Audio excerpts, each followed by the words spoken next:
तो आपने ज़ॉम्बी मानहवा तो काफ़ी पढ़ी होगी, जहाँ मेन कैरेक्टर अपनी सिस्टम या मैजिक यूज़ करके ज़ॉम्बीज़ का सामना करता है। लेकिन क्या आपने कभी ये सोचा है कि कोई ऐसा बंदा, जिसके पास किसी भी तरह की सिस्टम या पावर ना हो, वो ज़ॉम्बीज़ से कैसे लड़ेगा? क्योंकि आज की इस कहानी का मेन कैरेक्टर भी कुछ ऐसा ही है। तो चलिए देखते हैं कि एक कॉमिक आर्टिस्ट अपनी फैमिली और चाहने वालों को ज़ॉम्बी अपोकलिप्स में कैसे बचाएगा। कहानी की शुरुआत होती है और हमें एक आदमी किसी बिल्डिंग की सीढ़ियों से नीचे उतरता हुआ दिखाई देता है। लेकिन यहाँ पे कुछ भी नॉर्मल नहीं था, क्योंकि वहां सीढ़ियों में किसी इंसान के कटे हुए बॉडी पार्ट्स पड़े हुए थे और उसके चारों तरफ की दीवारें भी खून से सनी हुई थी। वो थोड़ा और नीचे उतरता है तो उसे उसी इंसान की बॉडी पड़ी हुई मिलती है, जो कि पूरी तरह से सड़ चुकी थी। लेकिन वो उसे इग्नोर करके आगे बढ़ने लगता है। थोड़ी देर बाद जब वो बिल्डिंग के नीचे पहुंचा तो उसे वहां एंट्रेंस पे किसी की परछाई दिखाई दी। लेकिन जैसे ही वो परछाई उसकी तरफ मुड़ती है, उसे पता चलता है कि वो कुछ और नहीं, बल्कि एक ज़ॉम्बी है। वो ज़ॉम्बी तुरंत ही इस बंदे पर हमला करने के लिए उसकी तरफ भाग के आने लगा। लेकिन वो ज़ॉम्बी उसे काट पाता उससे पहले ही उसने अपना हाथ बीच में कर दिया। अब यहाँ पर इस बंदे ने अपने हाथ पे मोटी सी किताबें बांध रखी थीं, जिसकी वजह से वो ज़ॉम्बी उसे पूरी तरह से नहीं काट पाता। ये देखकर उस ज़ॉम्बी को और भी ज्यादा गुस्सा आ जाता है और वो उसे और जोर से काटने की कोशिश करने लगता है। लेकिन तभी इस बंदे ने अपने दूसरे हाथ में पकड़े हुए चाकू से उस ज़ॉम्बी के सर पे वार कर दिया। इस अचानक हुए हमले से वो ज़ॉम्बी थोड़ा लड़खड़ा के पीछे हट गया। लेकिन उस बंदे ने बिना कोई वक्त गवाए फिर से उस ज़ॉम्बी की गर्दन पे वार कर दिया।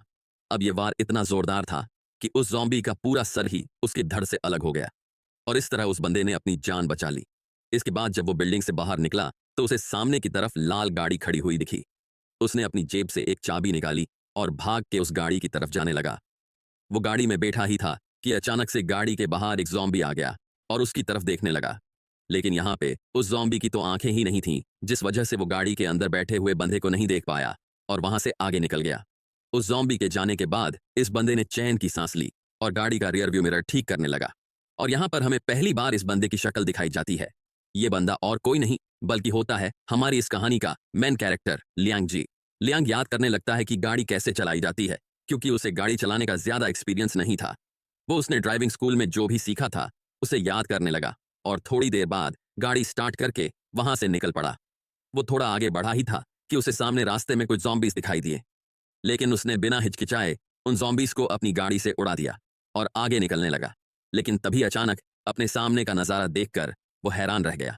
उसके माथे पे पसीना आने लगा, क्योंकि उसके सामने दूर दूर तक जहां तक नजर जाए वहां तक बस ज़ॉम्बीज ही ज़ॉम्बीज थे। थोड़ी देर सोचने के बाद उसने मन ही मन कुछ डिसीजन लिया और अपने पैर से एक्सीलेटर को पूरा दबा दिया, जिसकी वजह से उसकी गाड़ी पूरी तेजी से उन ज़ॉम्बीज के झुंड की तरफ जाने लगी। लेकिन ज़ॉम्बीज से टकराते ही उसकी गाड़ी के आगे के शीशे टूटने लगे। जैसे जैसे और ज़ॉम्बीज टकराते जा रहे थे, वैसे वैसे उसकी गाड़ी के शीशे और तेजी से टूट रहे थे। और थोड़ी देर बाद आखिरकार उसकी गाड़ी का आगे का शीशा पूरी तरह से टूट गया और एक ज़ॉम्बी तो बिल्कुल उसके मुंह के सामने आ गया। ये सारा शोर शराबा देखकर वहां पे और भी बहुत सारे ज़ॉम्बीज इकट्ठा हो गए, जिसकी वजह से लियांग की गाड़ी पूरी पलट गई। अब हाल ये था कि ज़ॉम्बीज ने पलटी हुई गाड़ी को चारों तरफ से घेर रखा था और एक ज़ॉम्बी बिल्कुल उसके मुंह के सामने उसे काटने की कोशिश कर रहा था। तभी लियांग जो जोर से चिल्लाया कि वो यहां नहीं मर सकता। फिर सीन शिफ्ट होता है और हमें कुछ महीनों पहले की कहानी दिखाई जाती है। शहर का नाम था तियाननान सिटी। अपना एमसी लियांग जे आराम से उठने के बाद ब्रश कर रहा था। तभी उसे पीछे से किसी ने आवाज लगाई। उसने पीछे मुड़ के देखा तो उसकी वाइफ, जिसका कि नाम होता है युन, उनकी बेटी केयर को गोद में लिए खड़ी थी। युन ने उससे कहा कि सोसाइटी में नीचे कुछ शोर शराबा हो रहा था और साथ ही बहुत सारे लोग भी इकट्ठा हुए थे और उनमें से कुछ तो वर्दी वाले ऑफिसर्स भी थे। ये सुनकर लियांग उसके साथ बालकनी में जाकर नीचे देखने लगा। नीचे एक औरत माइक लेके खड़ी थी, जो कि वहां की कम्युनिटी डायरेक्टर थी। उसने माइक में बोलना शुरू किया। सभी लोग ध्यान से सुनो। नेशनल सिक्योरिटी कमीशन ने एक ऑर्डर दिया है कि पूरे देश को एक इमरजेंसी पेंडेमिक से बचाने के लिए हर नागरिक को अपने घर में क्वारंटाइन होना पड़ेगा। कोई भी अपने घर से बाहर ना निकले। आपको खाना और दवाइयां सब कुछ कम्युनिटी के मेंबर्स देते रहेंगे, तो कृपया करके अपनी और अपने परिवार की सुरक्षा के लिए इस क्वारंटाइन में कोऑपरेट करिए। और पेंडेमिक के बारे में ज्यादा जानकारी के लिए अपने घर पे टीवी पे न्यूज चैनल्स देखते रहिए और किसी भी तरह की अफवाहों पे ध्यान नहीं दे और उन्हें फैलाने की कोशिश तो बिल्कुल भी ना करें। ये अनाउंसमेंट सुन के तो युन काफी परेशान हो गई। वो लियांग से कहने लगी कि शायद एपिडेमिक की हालत कुछ ज्यादा ही बिगड़ गई है। उसे तो बहुत चिंता हो रही है, क्योंकि अभी तो केयर भी बहुत छोटी थी। लियांग ने उसे शांत करवाया और कहा कि अरे, सब कुछ ठीक हो जाएगा। कोरोना वायरस भी तो कितना खतरनाक था, लेकिन फिर भी वो जल्द ही कंट्रोल में आ गया था ना। क्वारंटाइन ऐसी बीमारियों को रोकने के लिए सबसे बेस्ट सॉल्यूशन है। गवर्नमेंट जिस हिसाब से इस पर काम कर रही है, ये थोड़े ही दिनों में कंट्रोल में आ जाएगा। और वैसे भी क्वारंटाइन होने के कुछ फायदे भी तो हैं, जैसे कि अब हमें काम पे नहीं जाना पड़ेगा। हालांकि कंपनी वाले सैलरी देंगे कि नहीं ये तो नहीं पता। उसकी बातें सुनकर यून कहने लगी कि ऐसे टाइम पे भी उसकी मजाक करने की आदत नहीं गई। हाँ, ये सुन लियांग भी हंसते हुए टीवी चालू करने लगा। टीवी में न्यूज चल रही थी, जिसमें कि न्यूज एंकर बता रहा था कि अब तक पूरे देश से इस वायरस के 7,000 से भी ज्यादा केसेस सामने आ चुके थे। पिछले ही दिन लगभग 700 नए केसेस सामने आए थे और ये सब रोकने के लिए आज क्वारंटाइन का पहला दिन था। फिर वो न्यूज एंकर अपने साथ बैठे हुए प्रोफेसर से पूछने लगा कि प्रोफेसर जंग, क्या आपको लगता है कि आज से नए केस आने थोड़े कम हो जाएंगे? प्रोफेसर जंग ने कहा कि हाँ बिल्कुल, क्वारंटाइन इस तरह से फैलने वाले वायरस को रोकने का सबसे बेहतरीन तरीका है। न्यूज एंकर ने आगे पूछा, लेकिन आजकल इंटरनेट पे ऐसी अफवाहें उड़ रही हैं कि ये वायरस एक ज़ॉम्बी वायरस है और जिनको भी ये वायरस लग जाता है वो दूसरों को पागलों की तरह काटने लगते हैं और वो जिसको काटेंगे वो भी ज़ॉम्बी बन जाएंगे, बिल्कुल उन ज़ॉम्बी मूवीज की तरह। ये सुनकर प्रोफेसर जांग जोर जोर से हंसने लगे और कहा कि हाँ, उन्होंने भी वो अफवाहें देखी थी, वो सब बस फालतू की बातें हैं। फिर वो थोड़ा सीरियस होकर कहने लगे कि ये वायरस एक दिमागी बीमारी है और जिनको भी ये वायरस हुआ था वो सब अभी अस्पताल में इलाज ले रहे थे।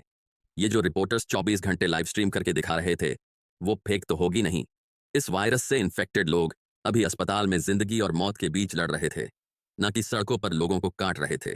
जो मूवीज में ज़ॉम्बीज दिखाए जाते हैं वो ना तो कुछ खाते पीते हैं और उन पर गोलियों का भी कोई असर नहीं होता, जो कि नेचर के लॉज के बिल्कुल खिलाफ था।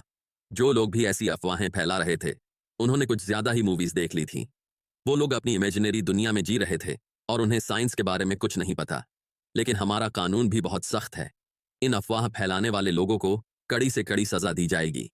लियांग ये सब देखकर मजाक में कहने लगा कि इन अफवाह फैलाने वाले लोगों को तो उसकी कंपनी ज्वाइन कर लेनी चाहिए, वो खामखा अपना टैलेंट इंटरनेट पे बर्बाद कर रहे थे।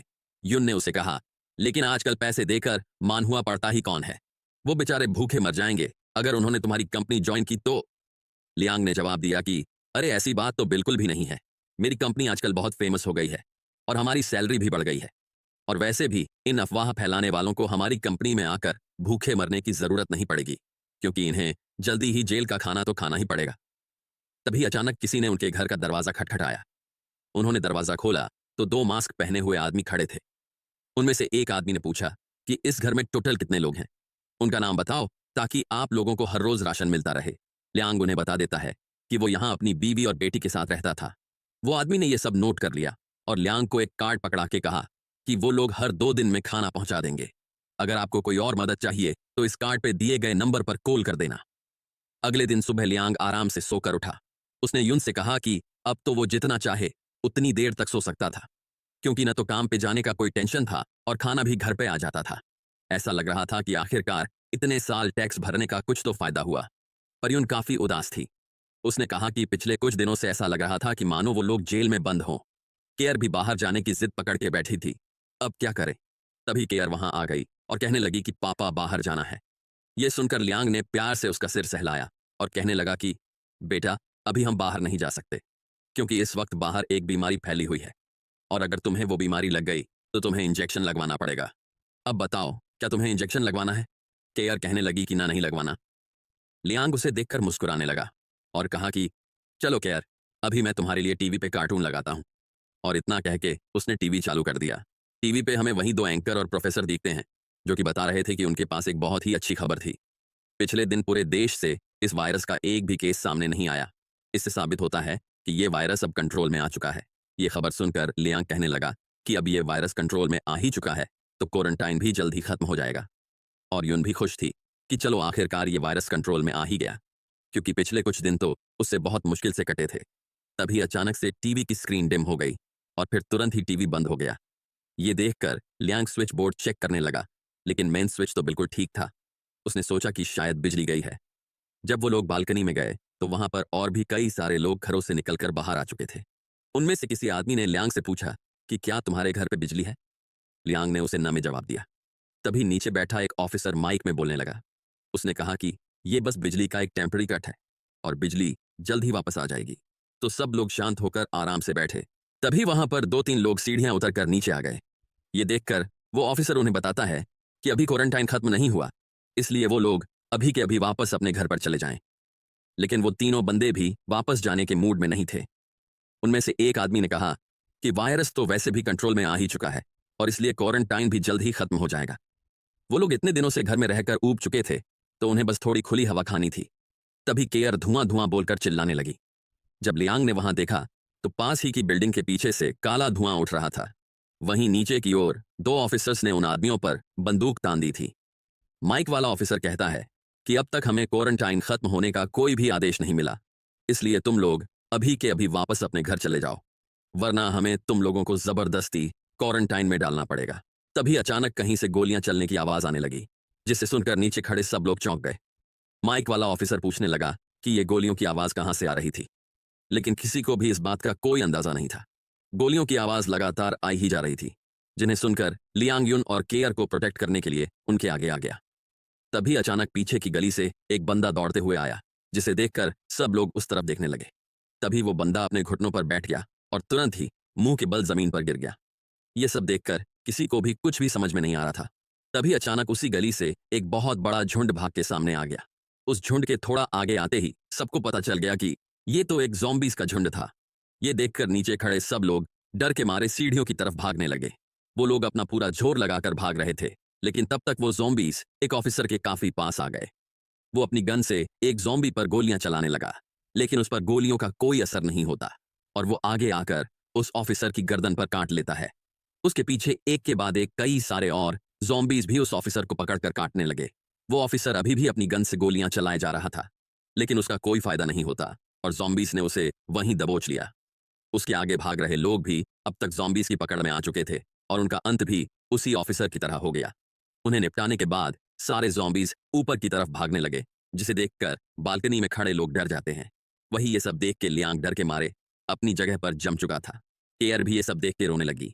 उसकी रोने की आवाज़ सुनकर लियांग होश में आया और उसने जल्दी से यून और केयर को घर के अंदर ले जाकर दरवाज़ा बंद कर लिया। फिर उसने फटाफट से घर की सारी खिड़कियां बंद करके पर्दे लगा दिए। उसके बाद वो केयर को हेडफोन पहनाकर कहने लगा कि बेटा, डरने की कोई बात नहीं है, वो तो नीचे सब लोग बस एक गेम खेल रहे थे। जाओ, अब तुम्हारी मम्मी तुम्हें स्टोरी बुक सुनाएगी, उसे सुनकर आराम से सो जाओ। उसके ऐसा कहने से केयर थोड़ी शांत हो गई और उसने हाँ में सिर हिला दिया। फिर लियांग ने बेडरूम से बाहर निकलकर रूम का दरवाजा बंद कर दिया और अपने घर के मेन गेट से बाहर देखने लगा। उसे अपने घर के बाहर बहुत सारे ज़ॉम्बीज़ दिखाई देते हैं, जिनमें से एक तो बिल्कुल उसके दरवाजे से आकर टकरा गया। उसे देखकर लियांग डरकर पीछे हट जाता है। थोड़ी देर सोचने के बाद उसने तुरंत अपना फोन निकाला और पुलिस को कॉल लगाने की कोशिश करने लगा, लेकिन कॉल पुलिस को नहीं लगता और उसे बस एक अनाउंसमेंट सुनने को मिलती है, जिसमें बताया जा रहा था कि क्वारंटाइन के समय कॉल की सेवाएं उपलब्ध नहीं है। अगर आपको कोई मदद चाहिए तो कृपया अपने कम्युनिटी स्टाफ मेंबर्स को संपर्क करें या तो इस दूसरे नंबर पर कॉल करें। यह सुनकर लियांग ने गुस्से के मारे अपने हाथ पटक दिए और कहने लगा कि साले सब के सब झूठ बोल रहे थे। वो वॉशरूम में जाकर बड़बड़ाने लगा कि सब कुछ झूठ था। फिर उसने जैसे ही मुंह धोने के लिए नल चालू किया तो उसे पता चला कि पानी आना बंद हो चुका था। ये देखकर वो कुछ सोचने लगा और फिर तुरंत ही बाकी के सारे नल भी चेक करने लगा, लेकिन किसी भी नल से पानी नहीं आ रहा था। वो जल्द ही भागते हुए गया और कबर्ड से एक प्लास्टिक का स्क्रोल और रस्सी निकालने लगा। वो ये सब सामान लेके बाथरूम में आया और वहां जो पानी से भरी हुई बाल्टी पड़ी थी, उसका ऊपरी हिस्सा प्लास्टिक से बांध दिया। तभी पीछे से यून आ गई और पूछने लगी कि वो ये क्या कर रहा है। लियांग उसे बताता है कि पानी का सप्लाई बंद हो चुका है, इसलिए वो इस पानी की बाल्टी को पैक कर रहा था ताकि ये पानी इवेपोरेट होकर उड़ न जाए। उसके बाद वो यून से पूछता है कि केयर की हालत अब कैसी है। यून ने उदास होते हुए पीछे से उसकी पीठ पे सिर रख लिया और बताने लगी कि केयर तो सो चुकी है। और फिर वो लियांग से पूछने लगी कि अब वो लोग क्या करेंगे, क्या कोई उन्हें बचाने के लिए आएगा, उनके पेरेंट्स कैसे होंगे। उसे काफी चिंता हो रही थी। उसकी बातें सुनकर लियांग बताता है कि फोन कॉल्स भी अब बंद हो चुके थे और उनके पेरेंट्स भी उनकी ही तरह घर पे बंद होंगे, लेकिन उनके पेरेंट्स की हालत उनसे तो बेहतर ही होगी, क्योंकि उन लोगों को अपने घर पर काफी सारा खाने का सामान इकट्ठा करने की आदत थी। वहीं यून रोते हुए उससे पूछने लगी कि क्या हम ऐसे ही मर जाएंगे, केयर भी अभी कितनी छोटी है। उसकी बातें सुनकर लियांग उसके कंधे पकड़कर कहने लगा कि मैं तुमसे वादा करता हूं कि हम में से कोई भी नहीं मरेगा। हम अपनी आंखों से केयर को बड़ा होता हुआ देखेंगे। तुम मुझसे वादा करो कि चाहे कुछ भी हो जाए तुम कभी भी हार नहीं मानोगी। मेरे और केयर के लिए ये वादा करो मुझसे। यून हाँ में सिर हिला देती है, जिसे देखकर लियांग को थोड़ी राहत होती है। फिर वो कहने लगा कि उसे तो अभी भी यकीन नहीं हो रहा था कि ये सब हकीकत में हो रहा है, लेकिन उसे राहत थी कि कम से कम वो लोग जिंदा और सेफ तो थे। अब उनके पास सब कुछ बेहतर होने का इंतजार करने के अलावा और कोई चारा नहीं था। वो आगे कहता है कि उन्हें काफी लंबे टाइम तक घर में रहना पड़ेगा, इसलिए खाना और पानी उनकी सबसे बड़ी समस्या थी। उन बाहर घूम रहे ज़ॉम्बीज़ से भी बड़ी समस्या। यून उसे बताती है कि उन्होंने क्वारंटाइन से पहले किराने का कोई भी सामान नहीं खरीदा था और कम्युनिटी वालों ने भी पिछले कुछ दिनों से बस फिक्स अमाउंट में ही खाना दिया था, इसलिए उनके पास ज्यादा खाना पानी नहीं था। लियांग ने कहा कि हाँ, उसे ये पता है, और उसने आगे सजेस्ट किया कि अब फिलहाल के लिए उन्हें गिन लेना चाहिए कि घर में टोटल कितना खाना और पानी था। उसके बाद वो लोग एक प्रॉपर प्लान बनाएंगे कि हर रोज कितना कुछ खाना है, जिससे कि वो लंबे टाइम तक खाना चला पाए। फिर वो दोनों ही घर में रखा सारा खाने का सामान एक जगह इकट्ठा करने लगे। यून उसे बताती है कि पिछली बार उन्होंने काफी सारा बच्चों का फॉर्म्यूला खरीदा था, क्योंकि उस पर सेल लगी हुई थी। तो अभी उनके पास उसके टोटल 11 बॉक्स बचे थे, जो कि 2 महीनों के लिए काफी थे। वहीं लियांग पीछे नोटबुक में ये सब कुछ लिखे जा रहा था। वो आगे बताती है कि उनके पास कुछ चावल, बीन्स एंड कॉर्न्स और कुछ काले चावल भी पड़े थे, जिनसे कि दलिया बनाया जा सकता था। इसके अलावा उनके पास कुछ ड्राई नूडल्स, इंस्टेंट नूडल्स और कुछ अंडे भी पड़े थे। और ऐसे करते हुए वो लोग एक के बाद एक घर में रखा सारा खाने का सामना लिख लेते हैं। उसके बाद लियांग एक टॉवल लेकर उसे फ्रिज के दरवाजे के बीच में लगा देता है। वो यून से कहता है कि फ्रिज का दरवाजा पूरी तरह से बंद मत करना, क्योंकि जब आसपास की हवा फ्रिज के अंदर जाएगी तो उससे पानी बनेगा। उसकी बात सुनकर यून पूछती है कि क्या तुम इस टॉवल की मदद से पानी इकट्ठा करोगे। लियांग ने उसका हाँ में जवाब दिया और कहा कि हमारे पानी के जग में बस 6 लीटर पानी और बाथरूम में आधी बाल्टी नल का पानी बचा है। गैस का सिलेंडर करीब आधा भरा हुआ था। हमें ऐसी चीजें पहले खा लेनी चाहिए जो कि लंबे टाइम तक रखी नहीं जा सकती, जिस खाने को पकाने की जरूरत ना हो और जिसे लंबे टाइम तक रखा जा सके, जैसे कि बिस्किट। उसे हम सबसे मुश्किल हालातों के लिए बचा कर रखेंगे। राइस और नूडल्स को पकाने के लिए पानी की जरूरत पड़ेगी, लेकिन हमारे पास बस 10 लीटर जितना ही पानी बचा है, जो कि मुश्किल से कुछ दिनों तक चलेगा। तभी अचानक से लियांग को कुछ याद आता है और वो खुश होते हुए कहता है कि अरे हाँ, मैं तो भूल ही गया था कि हमारे पास 40 लीटर पानी और भी है। फिर वो युन को बाथरूम की ओर ले जाता है और गीजर की तरफ इशारा करके कहता है कि उस गीजर के वाटर स्टोरेज के अंदर पानी भरा होगा, क्योंकि जब पानी का सप्लाई नहीं होता तब इस स्टोरेज के अंदर से पानी बाहर नहीं निकल सकता। बस इस ठंडे पानी का वाल्व बंद करके ये सेफ्टी वाल्व चालू करो और पानी बाहर आने लगेगा। ये देखकर युन भी काफी खुश हो जाती है और कहती है कि इसका मतलब हमारे पास कुल मिलाकर 50 लीटर जितना पानी है। फिर तो हम चावल को आराम से पका पाएंगे, और इस सीजन में तो बारिश भी होगी, तो हम बारिश का पानी भी इकट्ठा कर सकेंगे। उसे सुनकर लियांग भी काफी खुश हो जाता है और युन से कहता है कि ये तुमने सही बात कही, तुम बेस्ट हो। और फिर वो एक दूसरे की आंखों में देखने लगते हैं, जैसे कि उन्हें कोई नई उम्मीद मिल गई हो। वहीं हमें बाहर का सीन दिखाया जाता है, जहां हजारों की तादाद में ज़ॉम्बीज़ यहां वहां घूम रहे थे। बीच बीच में कहीं से किसी के चिल्लाने की, या तो गन की, या तो फिर कुछ फटने की आवाजें आ रही थीं, जैसे कि वो आवाजें बिल्डिंग के अंदर रह रहे लोगों को याद दिला रही हो कि ये जो कुछ भी हो रहा है वो हकीकत है ना कि कोई सपना। जैसे जैसे ये वायरस फैलता जा रहा था, वैसे वैसे रोजमर्रा की छोटी मोटी मुश्किलें अब लोगों के लिए कोई मायने नहीं रखती थीं। कुछ मायने रखता था तो वो थी बस जिंदा रहने की चाह।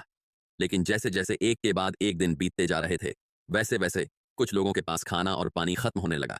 पर फिर भी जिंदा रहने की चाह के चलते वो थोड़ी सी उम्मीद के लिए भी अपनी जान जोखिम में डाल रहे थे। तभी हमें एक आदमी दिखाया जाता है, जो कि हाथ में एक छोटा सा डंडा लेकर तेजी से सीढ़ियां उतरते हुए आगे की तरफ भाग रहा था।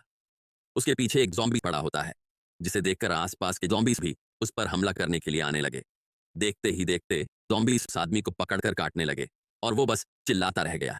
वहीं एक छोटा सा लड़का, जो कि ये सब बालकनी से देख रहा था, वो रोते हुए जोर से चिल्ला के अपने पापा को बुलाता है, लेकिन वो आदमी कुछ नहीं कर पाता और रोते हुए बस इतना कह पाता है कि बेटा, तुम्हें जिंदा रहना होगा। ये देखकर वो बच्चा काफी दुखी हो जाता है और अपने पापा को याद करने लगता है। ऐसे ही एक रात गुजर जाती है और हमें दूसरा दिन दिखाया जाता है। वो आदमी अब एक ज़ॉम्बी बन चुका था और वो बच्चा अभी भी बालकनी में बैठे हुए नीचे देख रहा था।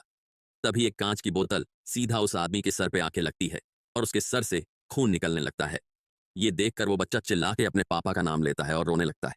वो अपने पास वाली बालकनी में देखता है तो 3 लोग वहां पर शराब पीते हुए मजे कर रहे थे। उनमें से एक लड़का बोलता है कि भाई एकदम बढ़िया शॉट मारा। तो वो बोतल फेंकने वाला लड़का कहता है कि हाँ, अब अगली बारी तुम्हारी, और इतना कहकर उसे एक बोतल पकड़ा देता है। वो लड़का बोतल फेंकने जा ही रहा था कि तभी वो बच्चा, जिसे ये सब देखकर थोड़ा गुस्सा आ रहा था, वो चिल्ला के उसे ये सब रोकने के लिए बोलता है उसकी वजह से उस लड़के का निशाना चूक जाता है और उसकी बोतल जमीन में जा लगती है। ये देखकर वो लड़का गुस्से में बोलता है, साले क्यों इतना चिल्ला रहा है? तेरी वजह से मेरा निशाना चूक गया, मरना है क्या तुझे? उसकी बात सुन के वो बच्चा डर जाता है और कहने लगता है, आई एम सॉरी, लेकिन प्लीज मेरे पापा को हर्ट मत करो। वो जो बैग वाला आदमी है वो मेरे पापा हैं। ये सुनकर वहां खड़ी लड़की हंसने लगती है और बोलती है, अच्छा, तो वो बदबूदार ज़ॉम्बी इसका बाप है। वो लड़का भी उस बच्चे को कहने लगता है कि तेरा बाप तुझे छोड़ के जा रहा था क्योंकि तू बस एक बोझ है, और अब वो खुद भी एक बदबूदार ज़ॉम्बी बन गया। हम ये सब चीजें उस पर फेंक कर तेरा भला ही कर रहे हैं। उनकी बातें सुनकर वो लड़का गुस्से के मारे कहता है कि ऐसी बात बिल्कुल भी नहीं है। दरअसल उसके घर पे खाना बहुत ही कम बचा था और उसके पापा ने भी पिछले कुछ दिनों से खाने से बिल्कुल मना कर दिया था। इसलिए वो खाना ढूंढने जा रहे थे ताकि वो बच्चा जिंदा रह सके। और ये बताते हुए वो बच्चा रोने लगता है, लेकिन इन सब बातों से उन नशेड़ियों को कुछ फर्क नहीं पड़ता। वो हंसते हुए कहने लगते हैं कि तुझे क्या लगता है कि तेरी ये बातें सुन के हमें तुझ पर दया आ जाएगी? अब दया से इस दुनिया में कुछ भी नहीं मिलने वाला, एक चावल का दाना भी नहीं। तो उसे अपनी इस सपनों की दुनिया से बाहर आ जाना चाहिए, क्योंकि उन सबको यहां मरने के लिए छोड़ दिया गया है। तभी पीछे से उसका दोस्त आके उसे ले जाता है और कहता है कि उन्हें अपना कीमती टाइम पार्टी करने में लगाना चाहिए, न कि इस बेवकूफ बच्चे पर। और फिर वो तीनों ही हंसते हुए उन ज़ॉम्बीज पर शराब की बोतल फेंकने लगते हैं। उन्हें ये सब करते हुए बड़ा मजा आ रहा था और वो इन बदबूदार ज़ॉम्बीज को खत्म करने का मन बना लेते हैं। लेकिन इन सब शोर शराबे और बोतल लगने की वजह से सारे ज़ॉम्बीज का ध्यान उनकी तरफ हो जाता है। वो ज़ॉम्बीज गुर्राते हुए उन्हें देखने लगते हैं। तभी उनमें से एक लड़का कहता है कि उसके दिमाग में इन ज़ॉम्बीज से खेलने के लिए एक बढ़िया आइडिया आया है। फिर वो घर के अंदर से एक रस्सी लेकर आया और उसका फंदा बनाकर बालकनी से नीचे फेंक दिया। वो फंदा जाके सीधा एक ज़ॉम्बी के गले में पड़ा और ये देखकर वो तीनों हंसते हुए जोर से रस्सी खींचने लगे। उस ज़ॉम्बी को ऐसे अपने पैर छटपटाते हुए देख उन तीनों को बहुत मजा आ रहा था और वो जोर जोर से हंसने लगे। वहीं नीचे खड़े ज़ॉम्बीज ये सब देखकर और ज्यादा हमलावर हो जाते हैं और एक के ऊपर एक चढ़ने लगते हैं। उन्हें ऐसे चढ़ता देखकर वो तीनों भी चौंक गए। देखते ही देखते काफी सारे ज़ॉम्बीज बालकनी पर लगी जालियों पे चढ़ने लगे और ये देख उन तीनों की फटके हाथ में आ गई। ज़ॉम्बीज भी बिना रुके अपना सिर मार मार के उन जालियों को तोड़ने की कोशिश करने लगे। थोड़ी देर बाद आखिरकार वो जाली टूट ही गई और इस तरह उन तीनों का वहीं खात्मा हो जाता है। वहीं लियांग और युन दूर से ये सब देख रहे थे। युन कहती है कि जैसी करनी वैसी भरनी, लेकिन लियांग को कुछ और ही बात का टेंशन हो रहा था। वो कहता है कि ये जालियां उसने जितना सोचा था उतनी मजबूत नहीं है, उसे इन्हें मजबूत करने के लिए कुछ करना होगा। तभी पीछे बैठी केयर पानी मांगने लगी, जिसे सुनकर वो पानी लेने चला गया। लेकिन यहां उसे पता चलता है कि प्योरीफायर में तो पानी था ही नहीं। फिर उसने उसके ऊपर से पानी का जार निकाला और उसके नीचे लगे फिल्टर में से बचा हुआ पानी बोतल में भरने लगा। केयर पानी की बोतल देख के खुश हो गई और पहले अपने मम्मी पापा को पानी पीने के लिए कहने लगी। उसकी बात सुनकर दोनों मुस्कुराने लगे और लियांग ने कहा कि उन लोगों ने बस अभी अभी पानी पिया है, इसलिए अब उनसे और नहीं पिया जाएगा, तो इसे केयर ही पी ले। अपने पापा की बात सुनकर वो भी आराम से पानी पीने लगी, जिसे देखकर वो दोनों मन ही मन खुश हो रहे थे। लेकिन उन दोनों की हालत बिल्कुल भी ठीक नहीं थी। उनका पूरा चेहरा फीका पड़ गया था, ठीक से खाना और पानी ना मिल पाने की वजह से। लियांग केयर से पूछता है कि क्या उसे एंग्री बर्ड्स खेलना है। केयर भी हंसते हुए बताती है कि हाँ, उसे एंग्री बर्ड्स खेलना बहुत पसंद है। फिर वो लोग मोबाइल पर एंग्री बर्ड्स खेलने लगे और लियांग केयर की स्किल्स की तारीफ कर रहा था। तभी केयर उसे बताती है कि फोन की बैटरी तो खत्म होने वाली है। ये सुनकर लियांग एक मोटर से बनाई हुई मशीन लेकर आता है और कहता है कि चिंता करने की कोई बात नहीं है, क्योंकि मोबाइल अभी चार्ज हो जाएगा। इतना कह के वो अपने हाथों से मोटर घुमाते हुए पावर बैंक को चार्ज करने लगा और पावर बैंक चार्ज होते ही वो उसे मोबाइल भी चार्ज करने लगता है। केयर भी यह देखकर बहुत खुश हो जाती है और थोड़ी देर और गेम खेलने के बाद वह आराम से सो जाती है। उसके सोने के बाद युन लियांग से कहती है कि उसे थोड़ा पानी पी लेना चाहिए, क्योंकि अगर लियांग को कुछ हो गया तो युन और केयर। लेकिन लियांग उसकी बात बीच में ही काटते हुए बोलता है कि तुमने भी काफी टाइम से पानी नहीं पिया, तो चलो साथ में ही थोड़ा पानी पी लेते हैं। युन मुस्कुराते हुए बताती है कि उसे बिल्कुल भी प्यास नहीं है और वैसे भी लियांग उससे ज्यादा इंपॉर्टेंट है, इसलिए उसे ही पानी पी लेना चाहिए। लियांग कहता है कि वैसे तो वो भी युन से ज्यादा स्ट्रांग है, इसलिए उसे भी पानी की कोई जरूरत नहीं है। उसकी बात सुनकर युन आखिरकार मान ही जाती है और पानी पीने के लिए तैयार हो जाती है। फिर वो दोनों ही हंसते हुए चीयर्स करके पानी पीने लगे। पानी पीने के बाद युन हंसते हुए बताने लगी कि उनकी अभी की सिचुएशन देखकर उसे एक मूवी याद आ गई जो उसने बचपन में देखी थी। कितनी अजीब बात थी कि जिस पानी को वो बिना कुछ सोचे वेस्ट कर देते थे, वही आज इतना कीमती बन चुका था। यह सब एक बुरे सपने जैसा था। काश यह बुरा सपना जल्द ही खत्म हो जाए। और सब कुछ पहले की तरह नॉर्मल हो जाए। और फनी बात तो यह थी कि वो यह सोचकर खुद को पिंच भी करती रहती थी इस सपने से जागने के लिए। यून की ऐसी हालत देखकर लियांग थोड़ा दुखी हो जाता है। तभी यून अपना सिर उठाकर कहती है कि अरे वो तो बस उसके साथ मजाक कर रही थी, ये तो बस उस मूवी की लाइनें बोल रही थी। और पूछती है कि कैसी थी उसकी एक्टिंग। लियांग भी मुस्कुराते हुए कहने लगा कि बहुत अच्छी एक्टिंग थी। उसने सोचा नहीं था कि यून के पास ऐसा भी कोई टैलेंट होगा। और फिर वो दोनों ही हंसने लगे। तभी अचानक उन्हें कुछ गिरने की आवाज आई, जिसे सुनकर वो दोनों ही चौंक गए। लियांग ने खिड़की का पर्दा हटाकर देखा तो उसे बालकनी में एक कागज का टुकड़ा दिखाई देता है। वो उसे उठाकर पढ़ने लगा। उसमें लिखा था कि मेरे बच्चे को बुखार आया है, तो क्या तुम्हारे पास कोई मेडिसिन है। दरअसल यह कागज भेजने वाला उसके सामने वाले घर से था। वो अपनी बालकनी से हाथ हिलाकर उसे बुला रहा था। लियांग भी हाथ के इशारे से उससे हाँ में जवाब देता है और मेडिसिन लेने के लिए अंदर चला जाता है। यून उसे पूछती है लेकिन वो मेडिसिन पहुंचाएगा कैसे। लियांग कहता है कि मेडिसिन फेंकना बहुत ही रिस्की होगा। फिर वो एक रस्सी और लकड़ी का ब्लॉक निकालकर बताता है कि वो इस लकड़ी को रस्सी के साथ बांध देगा।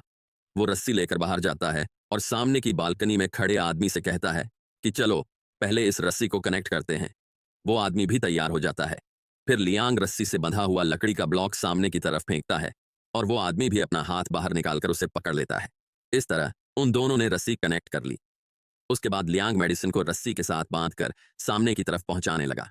नीचे खड़े ज़ॉम्बीज को इस बात का कोई अंदाजा नहीं था और ऐसे ही मेडिसिन उस आदमी तक पहुंच गई।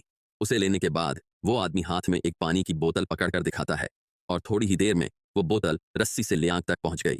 उसके साथ एक चिट्ठी बंधी होती है जिसमें लिखा था कि ये तुम्हें हुई परेशानी के लिए। जैसे जैसे टाइम बीतता गया लोग इसी तरीके से सामान एक्सचेंज करना शुरू करने लगे, लेकिन पीने और खाने की सभी के पास कमी थी और हर कोई मुश्किल हालातों से गुजर रहा था। लियांग भी परेशान था। वो सोच रहा था कि पानी कहाँ से लाया जाए। अगर ऐसा ही चलता रहा तो वो सब प्यास से मर जाएंगे। उसे जल्द ही कुछ करना होगा।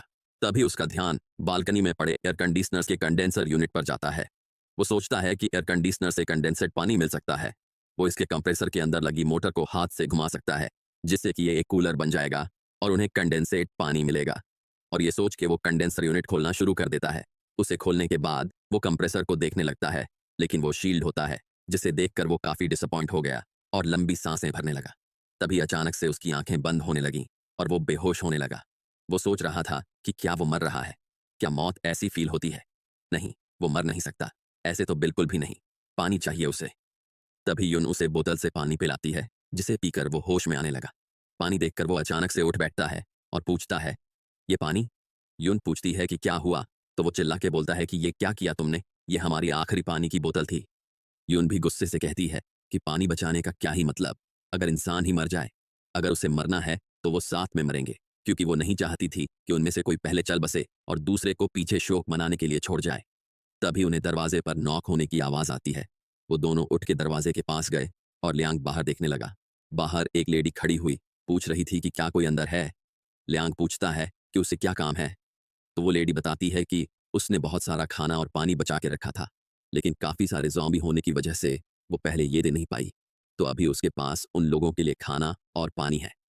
यून उस लेडी की बात सुनकर काफी ज्यादा खुश हो गई और दरवाजा खोलने लगी, लेकिन तभी लियांग ने उसे ऐसा करने से रोक लिया और उससे शांत रहने को कहा। उसे ऐसा करते देख यून कंफ्यूज हो गई। लियांग फिर बाहर खड़ी लेडी से बोलता है कि उनके पास भी काफी सारा खाना और पानी था, तो उन्हें इसकी कोई जरूरत नहीं है।